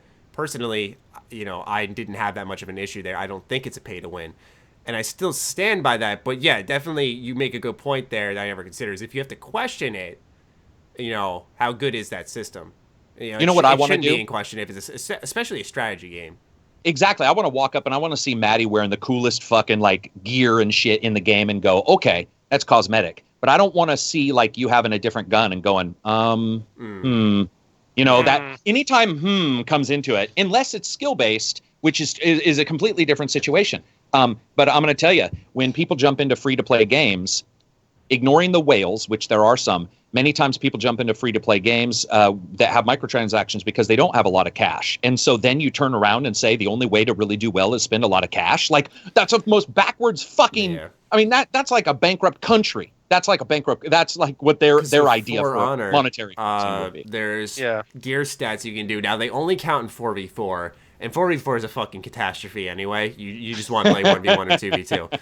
But if you do play 4v4, which I've done just to experiment and just when I don't feel like really zoning in so hard for that 2v2 combat, you know, in a way you could argue, oh, there's a little balance because to get higher level gear stats, you have to level up the reputation of your character, which takes a decent amount of time. You have to actually dedicate to that character. You can't just straight up buy the gear. But once you get to that level, you get gear stats that are insane. And one hand, you want to be like, oh, well, it's imbalanced. But like I have for my Peacekeeper, because I got reputation level 1 with my Orochi and then switched to Peacekeeper because Orochi's kind of broken. I was like, that's not that fun. And so I switched to the Peacekeeper and I had like 32 level gear stat, and I'm fighting a team of like 108, 92, and so on. But we still won. I still wiped the floor with them because I was a better fighter than them. But still, those gear stats make a difference. I mean, they'll like double your health damage at one point if you upgrade it enough. So it's like, you know, is it? And it does change cosmetically. So, and you can buy these coin packs that let you buy the packs of gear itself. So. Yeah, like you said, you begin the question, because for me, it's like, I'm not having trouble here. I'm kicking your ass. But, I mean, you will run into that someone who does have the high gear level, and they'll just go, bup, you're dead.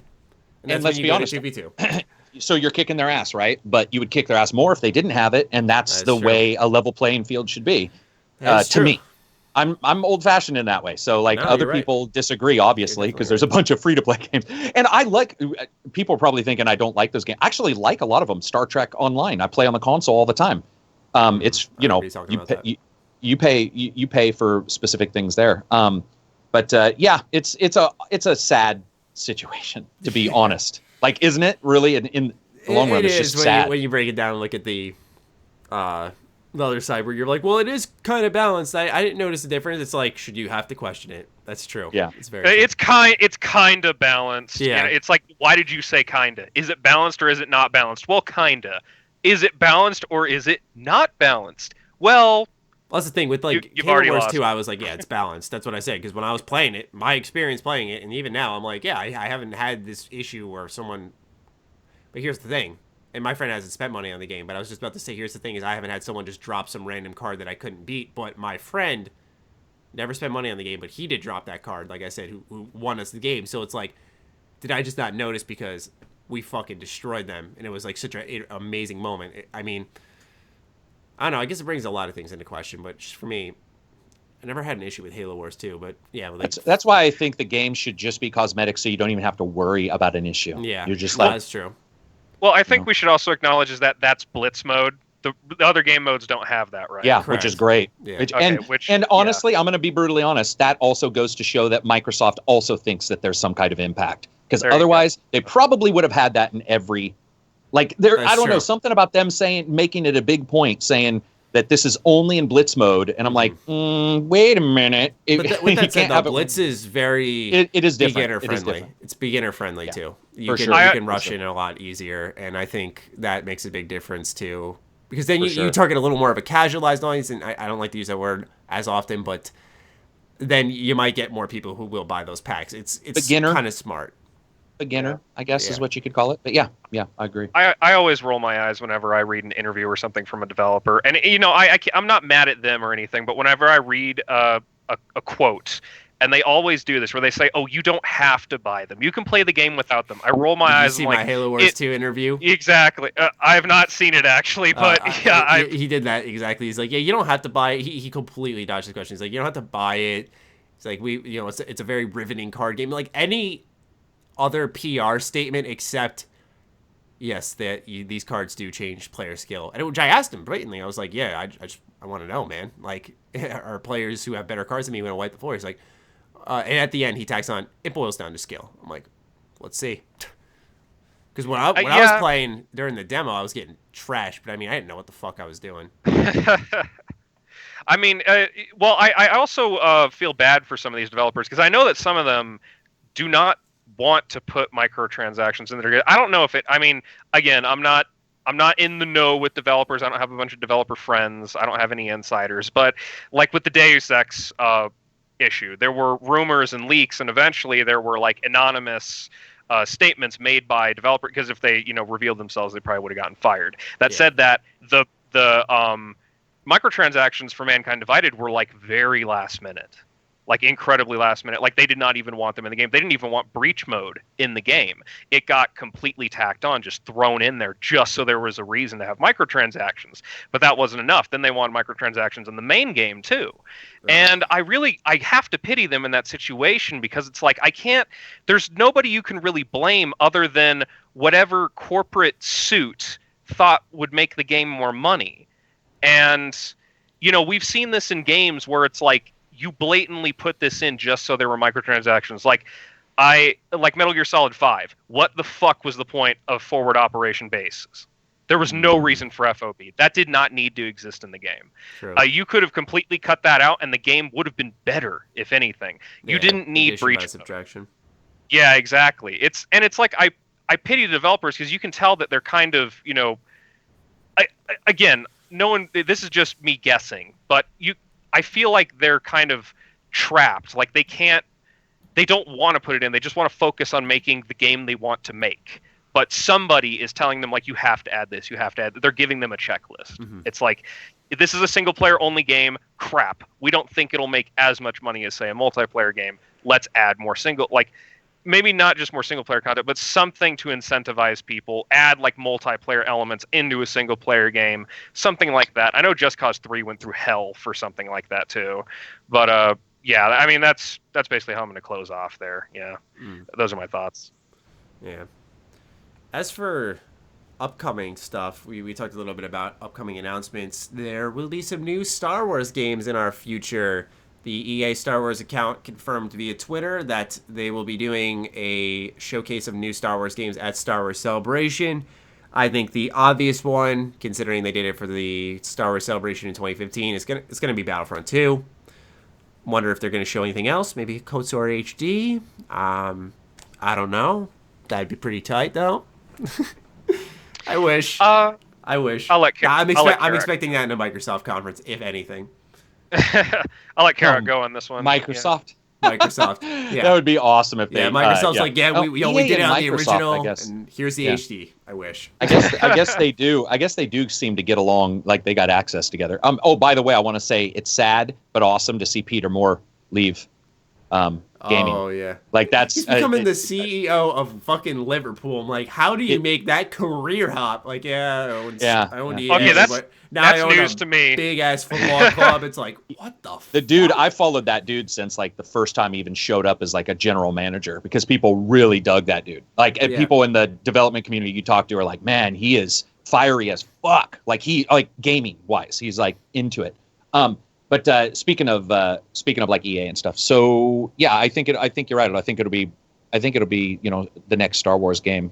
I think that it would be amazing if it was 13-13, but it won't be. Yeah, I was going to say that. 13, yeah, I was going to say that. I would kill, especially after having Jesse on the channel on the interview and talking to him about how far they were in 13, which was much farther than people really seem to have gathered from even some of the press release stuff. So yeah, it'll be interesting to see. I mean, it's just one more company doing an announcement at a different time, though, which is weird. Sure. It's like they're all doing it now, Just these odd times. Yeah, but PlayStation. It's Star Wars Celebration. Show. That's a pretty big Star Wars thing. It would be fitting to reveal a Star Wars game there. So, I mean, as you've noticed, as we progress in this podcast, I mean, that's the second game I'd imagine we can expect in the fall, amongst many others that I'm sure we'll see at E3. Where, Karak, we were talking during the fall last year. We were like, dude, they gotta be slowing down the fall releases next year and this year specifically. Because there were so many and they were all underselling except for a select few like Battlefield 1. So I wonder if they're actually even going to slow down, Wonder if it's going to be another fucking onslaught.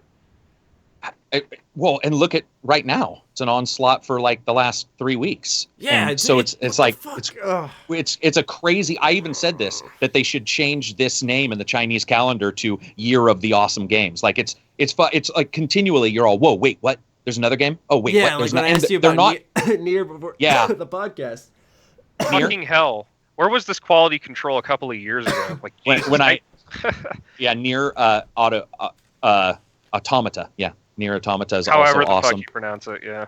Yeah, it's crazy. That's the thing. I asked you, it's and awesome. I'm like, yo, how was it? Because I didn't have a chance to watch your review yet. You're like, oh, dude, it's amazing. I'm like, I was hoping you would not say that for once. I was hoping I could just focus on my Switch until Mass Effect. But of course, because we'll talk about it a little bit. I talked about Platinum Games and how, and Karak, you too. You got their A team, their B team. You got the Ninja Turtles Legend of Korra team, and you got that Bayonetta Transformers team. And this is apparently the Bayonetta Transformers team, but not to get off track, Star Wars games. We're thinking Battlefront 2. What do we want to see from Battlefront 2? They've said there's been like, here's the thing is this game has been having info dumps in the weirdest fucking ways. We have this is the first time like I've seen EA Star Wars come out and say like, oh yeah, we're doing this Battlefront or this Star Wars thing. Whereas like Battlefront 2 has been confirmed through like conference calls, earnings reports and shit. Like details have come out about, oh, we're doing a campaign, we're doing this. So it's like you're getting all this information on the game, not through the official announcement. It's almost underwhelming in a way. But regardless, for me, what I'm hoping for is just content. Because I've said this before, and I stick by my word, that when I played the beta for Star Wars Battlefront, for DICE's Battlefront, I was very, very impressed. I was like, this is the Battlefront that I want. Because the framework, the sound design, how it looks, it feels like how Battlefront should evolve. But the issue lied, for me personally, within the content. It was hollow as fuck. I barely put in 15 hours into one of my favorite franchises ever. Battlefront 2 is one of my favorite games ever made. I still play it probably monthly to this day. And even that title, or even Battlefront, I could not bring myself to play it because it was so redundant. I felt like I had seen absolutely everything. And the star card system, please scrap it. Please. Because seeing dudes hop around in these jetpacks and then taking out their special rocket launcher thing and destroying me, it becomes so frustrating. And it's good to see that the game's improved. And now it's the full game with all its DLC. I'd like to see that amount of content at the start and then build upon that. So that's my little wish list. No, I think that's correct. I was just joking about games like Alpha Centauri or RTS games where you start out and each new sequel or expansion, you have to fucking learn everything. It's like, it just seems weird that a lot of expansions or sequels come out and they have less content than the original. And so My hope is that we see, space battles in our Star Wars game, which only makes sense day one because it's called Star Wars for a fucking reason. And then I would love to see the return of like that Conquest style mode that was in the Xbox Originals version. I would also Galactic Conquest. Yeah, Galactic Conquest. I would also like to see them, to be honest, I would like to see them go, and this is going to piss off a lot of people, but I would really like to see them add in some bot modes for some folks. And there's some specific reasons why, but I think that, especially like lately with Bonnie from 343 saying that Halo is from now on going to have split screen. I think that split screen and single bot matches without getting better, whatever. I want to see even more of that in some of these things. And the campaign mode is sort of like that. But I think that having those available for people to play, let's say a multiplayer level with just bots and sort of understand where things are and how to move without having the social fucking dogma of people teabagging you or fucking calling you names or typing into a fucking, IRC and saying you're stupid. I think that would help as well. I would love to see that. I would love to see it be a little bit more full fleshed out, almost like what you said. Like this is what they've got for the first. Second needs to have just as much plus some, like that, to be worthy, at least to me. So for Battlefront 2015, I will say this: that was the first game I bought that made me feel really sad. I mean, I was not like, usually when I buy a disappointing game, you get like, you get kind of angry or you get mad at your purchase. I know I was with Mafia 3. With Battlefront, I was sad because, like what Maddie said, this was one of my favorite franchises. I fucking loved Battlefront 2. Absolutely adored Battlefront 2. Fantastic game. Still has aged fairly well even to this day, especially on PC. It does have a somewhat dedicated online community, so you can still play it, even multiplayer. With Battlefront 1, I was like, I played it, and I played a good amount. I played it with friends, and I was just like, I want to like it so much more than I do. And it did get better. I traded it in. It was actually one of the few games in the past couple of years I've actually traded in. I actually have kept most of my games. I still have Killzone and Shadowfall in my library. But I traded in Battlefront, and I did see they did drip feed it with a lot of good content. Here's my thing: they need to have at least the same amount or roughly the same amount of content as Battlefront 1 with the season pass for like the day one version of Battlefront 2. I don't mind them releasing mini expansion packs or whatever for $10 map packs. What they also should not do, and this is purely from like a marketing perspective, don't announce the season pass along with the game. Don't throw this $110, $15 version up. Don't be so upfront about the season pass. I know that every company does this. This is not just an EA thing. But when you see how much content Battlefront 1, or I keep saying Battlefront 1, when you see what Battlefront 2015 had, it made the season pass so much worse in hindsight, because you realize how little they gave you initially. And I hope at least the initial version of Battlefront 2, they've already announced they're going to put in a campaign. Okay, I'm curious to see how that works out, because I actually kind of like the Battlefield 1 campaign. I liked what they did with Bad Company 1 and 2. So they can make a good campaign, and I'm curious to see what they would do with that. Maybe they could do like a Star Wars Star Wars Republic Commandos kind of thing. That would be really cool if they did something like that. Like Karak said, they need to add like things like space battles day one. That should be in there. There's a lot of stuff that they just need to add day one, really, is what I think they need to nail more than anything. Because they had a good skeleton of a game. They had the base for a solid Battlefront follow-up. Also better customization, because frankly I thought... Oh, that too. I forgot about that. The heads, the fucking ponytail like chicks that you could get for stormtroopers. I'm like, fuck this. I want helmets. And... I mean, I don't know if they got better with that. Did they, Maddie? No. Did they improve? They added a couple. I think they added some customization, but it's not the level. Not extensive enough. Yeah, I mean, it was still like different heads, different races, but I mean, I wouldn't say I'm the best source for that info. I've only seen one video highlighting some of the new customization they're doing. But, I mean, I was expecting kind of wacky things like different armor colors, different armor pieces, and then along with the different alien races that were not barred off by, like, 50,000 fucking levels that take forever to get through. Yeah. I mean, I've seen Star Wars, like, even people that I talked to before the game came out, because I talked to them, and they're like, oh, well, those kind of customization options would break the immersion of being in a Star Wars game. And I thought, no, I don't fucking care. I'm playing a video game, okay?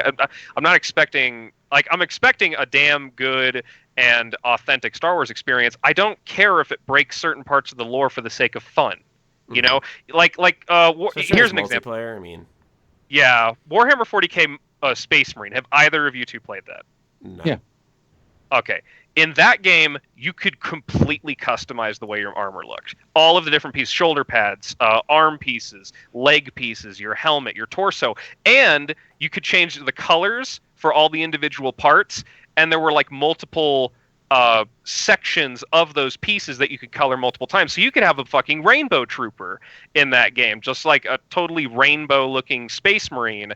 And it, that, like, I would like to see something like that. It's like, I don't care if it breaks the Star Wars authenticity. Okay. It's, I get why some fans were willing to defend that before.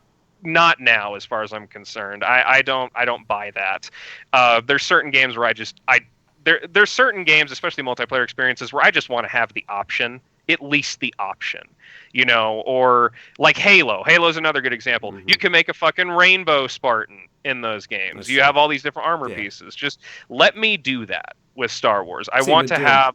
Yeah, same with Doom. I want to have a bright fucking neon pink stormtrooper. Who cares? I'm going to run around in the neon pink stormtrooper and shoot people. Or... maybe with the hero characters, that would look silly if you saw Darth Vader walk up in like bright purple. I mean, and like maybe leave the hero characters as is, but the rest. Yeah.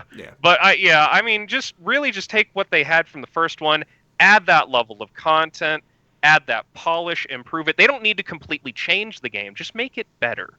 I mean, I know that sounds easy to say, but a lot of developers kind of fuck that up on occasion, mm-hmm. Or at least a lot of sequels do kind of botch that, where you just expect it to at least be better than the game before. In some instances, they come out totally broken, like fucking Arkham Knight on PC. So, that's all I care about. I just want a better Battlefront 2015. I've lowered my expectations. I had them too high for the first one. Frankly, I should have known better. If I'm going to add some of my own, just looking back, I got way too excited for that game. But yeah, I hope Battlefront 2 learns from its past mistakes, and I hope it's really good. I hope it does well too, because I want Battlefront. I think you can agree with Maddie. It's like, we want a good Battlefront. We've been waiting since 2006 for a really good killer Battlefront follow-up. So that's all I'm hoping for. As for Knights of the Old Republic, I'll touch on this super quick. I have no history with that game series. I own them, and I've tried playing them, and every time I get bored. And that is, I don't think they're bad at all. But I am with KOTOR fans. I hope they get a bone too. I hope they get some kind of Star Wars RPG at some point. We can only hope so. Yeah. Last bit of news we're going to cover today that Braden, you rolled right into for us was that Amazon and Twitch are partnering up, and you said that, for example, if a Twitch streamer is playing, we'll say Horizon, that it'll say that you could buy it, and a cut will go to the streamer, I believe. Yes. Cut? Yes. Karak should probably know more about this than me, if what he said earlier is any indication. But from what I heard, basically it's like 50% of that money goes to the developer. And then like the other 50% gets split up between like Amazon and Twitch and the Twitch streamer. Now, if I'm being honest, the business strategy is actually kind of genius from a marketing perspective. But if we look at like the human elements, we've seen T-Martin Pro Syndicate. We've seen CSGO Lotto. We've seen other YouTubers pull shady shit before. I think this is open to abuse, if I'm being totally honest. This whole concept of, slicing up the profits of the game into a nice little pie between these different people. And yeah, the Twitch streamer gets, a little cut. I feel like there's a conflict of interest, especially if that Twitch streamer is reviewing the game. I feel like that is a conflict of interest, regardless of what you say about it, or it give them the option to turn it off. As far as I know, this is default. I don't know the specifics if you can turn it off or on. I'm not sure, but I feel like this is going to cause a bit of a stir up. There's going to be some controversy. I can guarantee that. Some dickhead YouTuber is going to ruin it for everybody and pull some shady shit. They're going to play, I don't know, fucking Ride to Hell Retribution 2 and say it's the greatest game ever, and they're going to convince some fucking 10-year-old to buy that game, and they're going to get slices of the pie. They're going to make like $500 off of it or something, and then somebody is going to be like, this guy was a lying sack of shit. Or he's going to blurt something on Twitter. It's like something's going to happen. But I'm way more curious to hear what Karak has to say about this, because I know how he feels about Twitch. Yeah. I hate everything about it. So it's 5% for the player, the Twitch streamer, and it's 70% for the developer with remaining 25%, right? Yeah, good at math, as you can tell. The remaining 25% at split between, I think there's a couple issues. One, Amazon owns Twitch, correct? Yeah, or at least they're part. Amazon has 11 video game development communities currently making games. That is instantly some kind of issue when it comes to how those games in particular are going to be covered on Twitch, because it's your own company, and now you're suddenly got this weird, crazy thing where your own company is doing, advertising on your own channel. Like, it's just weird. There's going to be a ton of weird issues. In fact, Garnet Lee is one of the people who works there at Amazon in the game development studios, I believe. So you have a situation where that bothers me, but I still believe that this is a part of a thing that I've talked to Maddie about, and I think we mentioned on this channel, I know I've made a video about this, but I had been warned almost 2 years ago that there were going to be specific steps taken by publishers to remove reviews from the equation completely. We had seen this already happen with Bethesda.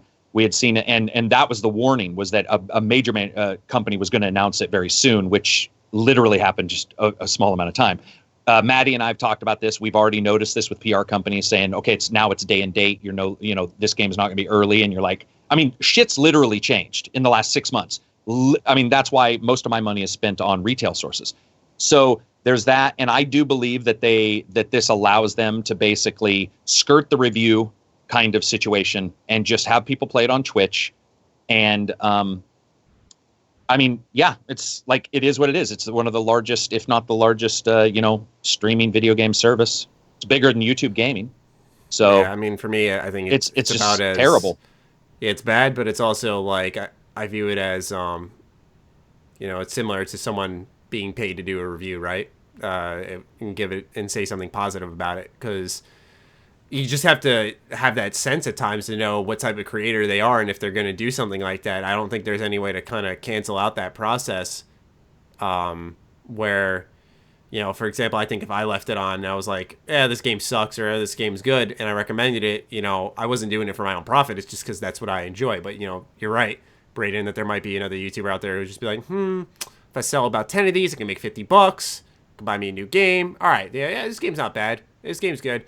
I can see that here's the thing. It pushes towards getting more people to spend money, which is what they want to do. And so that's why I don't think it's going to go anywhere, because unless maybe they shrink the amount the creator or the streamer makes, because they weren't making anything in the first place when it comes to like selling that game.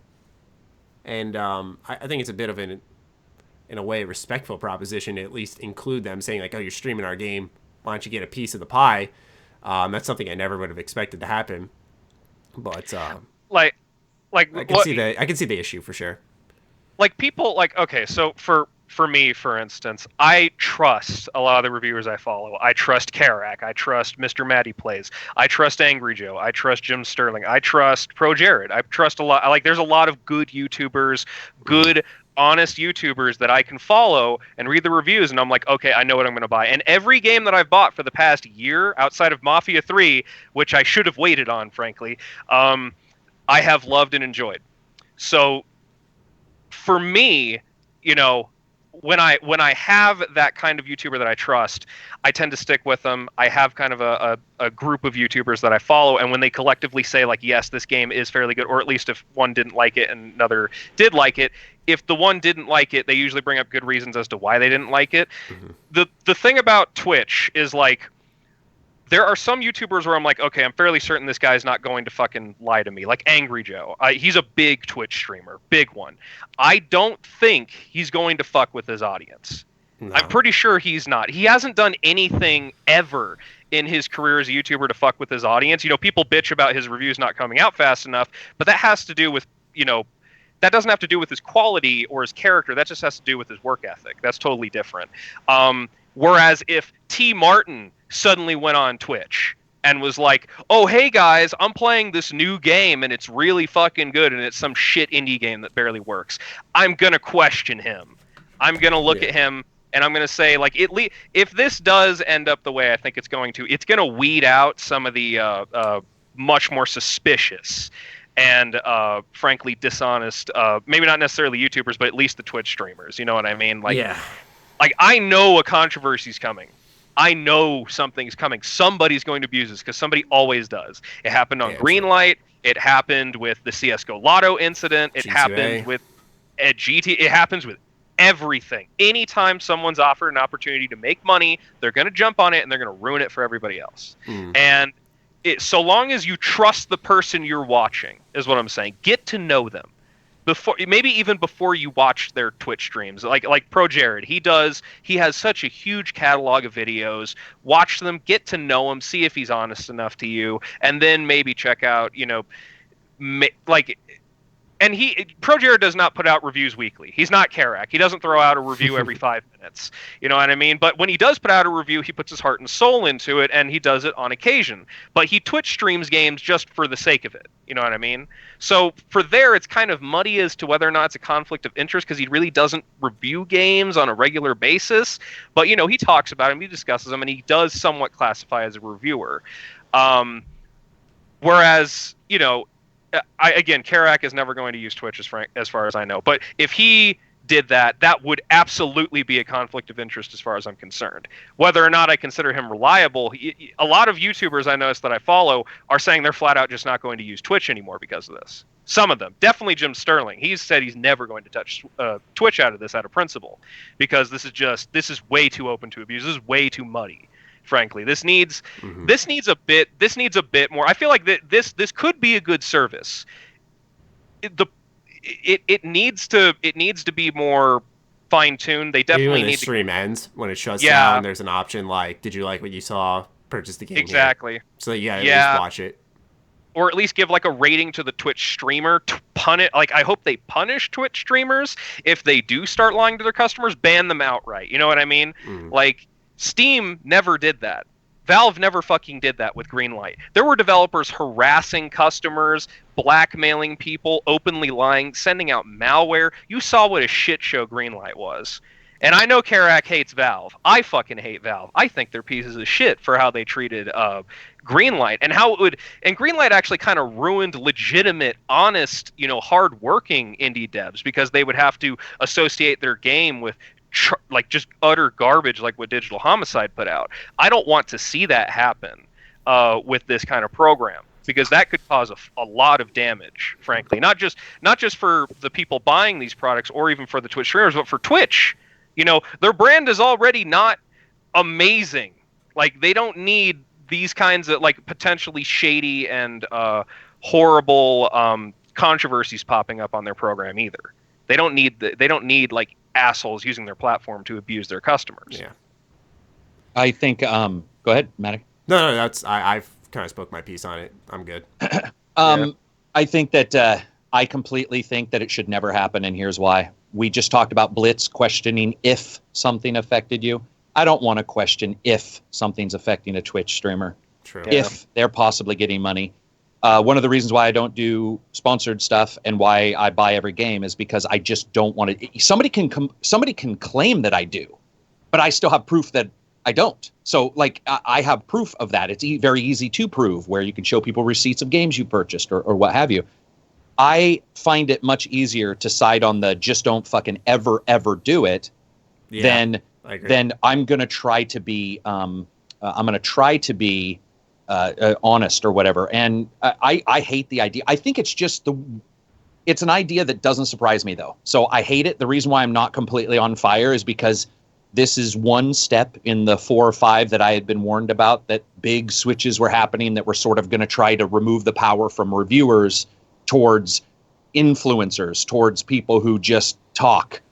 And that's what we've got. And so I have to change too. And I have to have consumers who are going to follow me or not. And I, go back into the normal work, the normal work pool. Maybe that's what happens. But I won't be selling. I put my Amazon link, by the way, my affiliate there, even if it's a bad game. So that's the largest amount I can do. And most of my games I review aren't on Amazon, which sucks. And you're like, oh, I'll throw in an affiliate. Oh yeah, that's a digital code or whatever. I just don't like the idea of sponsored. A cut is worse to me than swag. A cut is one of the worst things I've ever heard of. To me, I get what Matty meant when he said it was sort of respectful, because it is sort of in a way it legitimizes the impact. It's like the paid mods thing. It's kind of what it reminds me of. But it's way too muddy. It's and I would just rather be no, what do you? Of course you can't. I mean, it seems so broken. It seems so broken, but it's happening. It doesn't matter if I think it's broken or not. It's a done deal. That is true. Way too open to abuse. I mean, they're clearly not. Either they don't care or they don't factor in the human element. Oh, they don't care. They don't. Yeah. I mean, the people, even the people I talk to who've worked at publishers have been like, no, it's a business, and we're going to do everything we can to maximize. And there isn't a warm, cuddly, soft center at the center of Sony. There isn't a warm, cuddly, soft center at the center of Microsoft. It's just PR. It's PR, and they want to do. There are gamers like Matty could work at Microsoft, right? And it wouldn't be some bad reflection on him, but he would be working at a large company, and he would still have to toe the line and do what's required. And I don't like the idea. I just got to say, I do not like the idea that Amazon is creating games, developing games, and publishing games, and will also then be on Twitch with their games. That seems full circle. Broken. That is way too broken. Too broken. Odd. And the fact that Twitch is as popular as it is too. I mean, YouTube is a humongous platform, but Twitch, millions of people go to Twitch. That's a highly influential service that a lot of people use, whether you like it or hate it. And I absolutely don't like Twitch. I'm not a fan of it. Even people I love that stream on it, I don't watch their streams most of the time. It's nothing against them. I just don't really dig the way Twitch runs its service. But it's just I can't trust it. I can't trust it no matter who uses it. And it's like what Karak said. If I have to question whether or not the person I'm watching is being honest or not, that's not a good look. That's not a good sign. I shouldn't have to factor that on top of all the other shit I have to look into. Because I get it. You guys review games. You guys are gamers. Do you guys realize how much research some people like me, an informed consumer, has to put into just buying a game? Just to see whether or not it's even worth buying a game. It used to be. It's like being a reviewer is like being a doctor. Just because you're a doctor doesn't mean you diagnose yourself. You still go to a doctor, and that's the thing. Is when I buy a game, I may review games, but that doesn't mean I feel like I know it all. Where I can see right off the bat this is gonna be something good. I clearly don't. I thought Horizon was gonna suck, and so I watch a couple of reviews. And I get my interest up. I'm like, you know what? I'm gonna try this out for myself, and I reviewed it. And I loved it. So yeah, I mean, not to cut off what you were saying originally, but no, I hear you, but yeah, both of you understand it. I just realized Karak said that sometimes he buys stuff just to test it out to see if it's even worth even looking at sometimes. But anyways, what I was getting at is the fact that I, just as an informed consumer, the amount of hoops we have to jump through to see if a game is even worth getting nowadays, just to see if it even works, is an indication of how fucking broken the industry is. Add on top of it this Twitch thing, and you're adding a whole new layer of broken on top of broken on top of broken. You know what I mean? It's so muddy whether or not a game is even worth buying nowadays. Most people I know either wait for a game on like a Steam summer sale or when it's dropped significantly in value, or they'll buy a game and trade it in as soon as they're done with it in order to just get some money back. Yeah, so they don't have to spend full price. In high school, when I hardly, I'm not saying I have a lot now, but I'm saying when I hardly had like any money, I would go to GameStop, buy a couple of games used for like a decent amount of money, rip through them, which I actually did at an impressive pace for my taste, and return them, recycle that money. And they fucking hated me there because I did it every single week. I'd show up, 3 new games, and just keep recycling the same $80. And oh my goodness, you should have seen the fucking look on the manager's face every time I walked in that store. He just fucking grilled me down the whole time. I was like, I'm here to fucking buy games, dude. I don't care. You know, your service sucks anyway. I went to different GameStops in order to avoid that. I started swapping after he literally stared at me my entire shopping trip as I picked up and like looked up reviews while I'm at the store. Like it was a good half-hour process. He stared me down. I was like, "You gonna say something or no?" And he never did. I was like, "Okay, so I'll just switch to another one." But just to top off what I was saying, it's like that's an informed consumer though. Imagine the more impressionable people. Imagine, I'm not saying think of the children, but imagine, kids, younger audiences, people that aren't nearly as informed as you or me or Karak or anyone, or like people in our social strata, your Patreon supporters. They're kind of fucked because they're kind of eat up whatever the dude's selling. What if you got a good enough silver tongue, they're gonna lose. They're gonna be into it. They're gonna buy this product, and even if they legitimately believe it, they're still being sold on, somebody that's not them is making out with some kind of money off of it. You know what I mean? There are far more, people talk about like, why do we still pre-order? We all know pre-ordering's bad because not everybody knows pre-ordering's bad. Not everybody cares about microtransactions. Like, people forget that there are people that aren't, the hardcore in the YouTube community and all that discussion, or the hardcore get good fucking gamer that the people always talk about. Oh, those filthy casuals ruining it. By the way, I hate that mentality. But I use the word casual. I can't lie, just because sometimes I can't think of the other words. Like Karak said, beginner. That's probably the best way to put it. But yeah, like what I'm saying is that they far outnumber the more informed consumers.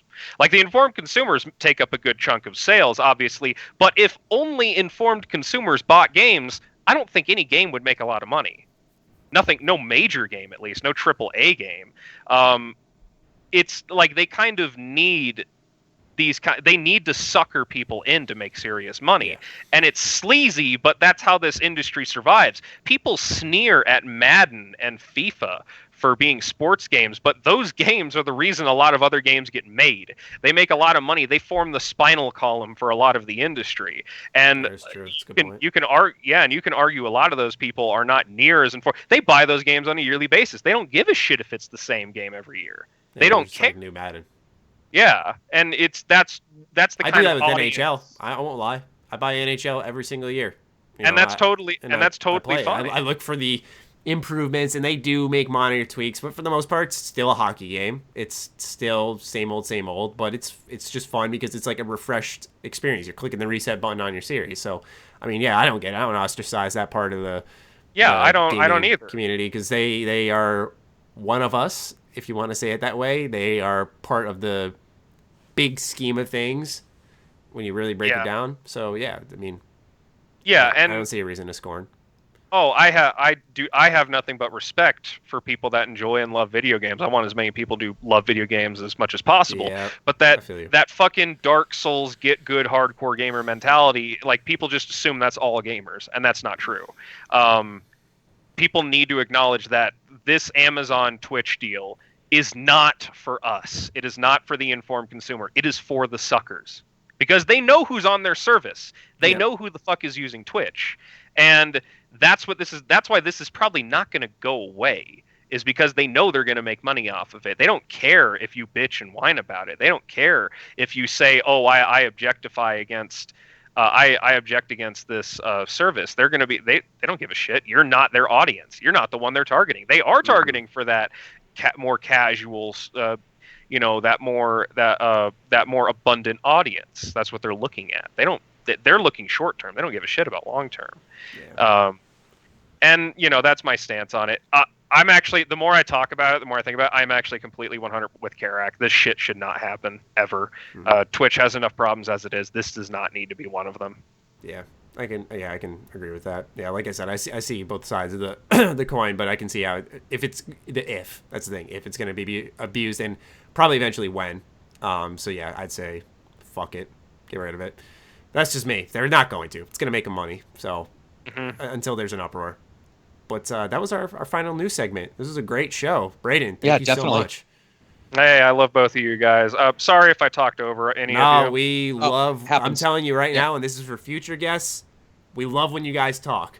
We love when we don't have to carry the conversation. Oh, then you're both Karak and want I me run our own podcast. We both cycle guests, and we both had those guests that just sit in silence, and it's fine. What do you think about Star Wars KOTOR? It's okay. Yeah. So all right. Yeah, whatever. I thought it was funny when I asked you a question on the international podcast, Karak, and I was like, what 10-plus-year-old game do you want to see remade? And I brought up Ratchet and Clank, and you were like, oh man, I would love to see like Jade Empire and blah blah blah. You had like a whole list, and you were like, oh man, I'd love to see all these. What do you guys want to see? And they were just like, not to shit on these guys, but I'm just like, they gave such brief answers, and I was like, man, I feel like they could have talked for like 5 or 10 minutes on that. I feel like I wasted a lot of people hate. A lot of people hate that question. You'd be surprised. Like a lot of times. Oh yeah, dude. Not everyone has that list at the. And not only that, Reg, I know for a fact, he's talking about my other podcast I do. Reg and GB play particular games, and they may stick with one game, but all other games go away. Like did you like blah blah blah? And they're like, I don't even barely remember blah blah blah. They don't have any. They don't have any continued like history to where they're recycling old data. Like that. I used to game like that a lot. Okay. I pick one game. They're just and I was up to my ears, just constantly. Like RuneScape, like I said, 3 years straight. It's each person's a little different in how they like categorize that kind of stuff.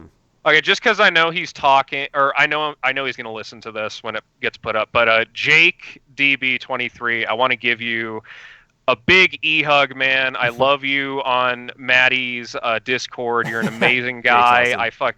I love Jake. Jake is a fantastic dude. I'm sorry you couldn't be here, man. He was originally supposed to be here, right, Maddie? Yeah, I messaged him, and he never got back to me again. Yeah, I mean, he's a great guy. Yeah. I hope he does end up on this podcast eventually, because frankly, I've talked. He's one of the he's part of the $20 patron gaming thing, so I talked to him anyway. But yeah, it's all right. I love that man. I just want to hear him talk. Frankly, I don't even care. I just want to hear him talk. Man, we have here. Yeah, I mean, I love you guys. What can I say? Even when I disagree with you on stuff, it's like, that's the thing. I get why. It's even if we disagree, it's good that. I mean, have you guys ever fucking wondered? Yeah. Man, I'm a little confused. Also, YouTube's the only place I ever hear this.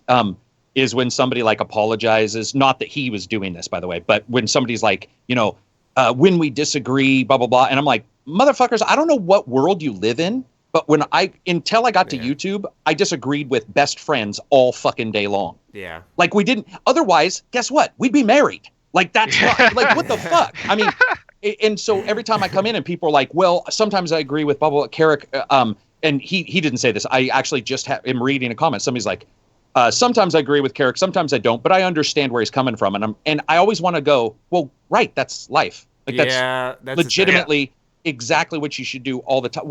Where some of you guys live in, not you guys, by the way, on the podcast, but some people who comment, I always want to go, I wonder if that's a year thing too. Like as we get older, maybe there wasn't as much strife in high school like there was in mine, because there was strife in my high school. Trust me. Weird. If you'd have been talking to me back when I was like 16, 17, 18, I was a complete asshole. I'll say that. So not even close to being the same person. Like if you seriously never, I honestly don't want to show anybody high school pictures or high school quotes or anything. I was the kind of, I want to see the world burn, I hate humanity kind of teenager. I'm not that anymore. Turn it around then. Oh fuck. Yes, I do. I never would have struck me as that guy based off this shit. Like when I've communicated with you on multiple occasions, I'm like, this guy's so fucking nice. Yeah. Yeah, for sure. I try to be as positive as possible, even with everything that's going on. I'm not going to say shit about what's going on, but even with everything that's been going on lately, you need to kind of spread love and I was going to name drop. I was going to name drop one of my favorite YouTubers just because I love him so much. But Maddie, you love Dragon Ball, right?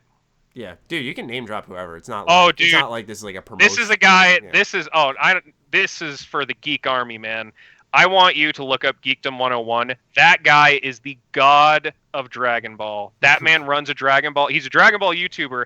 That man is basically the Karak of Dragon Ball. You ask him a question, he knows it instantly. He knows the technical side of Dragon Ball. He knows the history of Dragon Ball. He knows the ups and downs of Dragon Ball, and he's almost never wrong. Like 99.99% right. Almost all the time. And that guy, seriously, look him up. If you love Dragon Ball to any capacity, look up his reviews, look up anything. He's an amazing YouTuber. Get him on this fucking podcast. I would love to see him interact with you two. That man, him and Lone. Yeah, because Lone watches Super. I haven't caught up on Super. I will say this: it's way better than it was. Episode 69 to 76, fantastic slice of life. But Karak's just sitting there like, "What the fuck are you guys talking about?" No, I know. I just am not. Yeah. Episode 69, 76, fantastic episodes. And the new arc that they're doing, Angry Joe just did a video on it. It was a co-promotion video with Crunchyroll, and it was a great video. I saw that, yeah, but I was like, and he was you're promoting Dragon Ball Super, like he's at least using a good anime. Yeah, and it is the new arc is just as good as he's saying. Although when he was like, "Oh, I think I just discovered female Broly," I'm like, dude, they discovered him like 2 months ago, or they discovered her like 2 months ago. You're not that's not new news. But anyways, yeah, look up Geekdom 101 if you can find him, or Emperor Big D on Twitter. I've actually communicated to both of you at the same time, and you've liked my tweets at the same time, because Emperor Big D is a massive shit talker. He will shit stomp the assholes in his audience, and he will educate them. And that's what I kind of love about him, and I kind of love that about some of your tweets too. Like the guy who was like, "Oh, Maddie only ever praises Bethesda games," and you posted the link of your video on I only do that on the rare occasion, because usually I'm not trying to confront with people. I usually just let my videos do the talking. I'm not even kidding, especially because not to sound lazy, it saves me fucking time. It saves me so much time. I know, but that's the kind of stuff that I do like to see from my YouTubers, where it's just like, they're trying to educate you, fool. Fucking listen. And that's what I love about Geekdom, is that he will shit stomp idiots in his comment section. Most of the time, they're good people. I won't lie. But he admits, the Dragon Ball community has its issues. But I think every love community's got its issues. That's the thing. You can even say that about Bethesda, but it depends what kind of fan you are and stuff. I mean, it's really just about who you're communicating with at the time. It's just about people, society as a whole.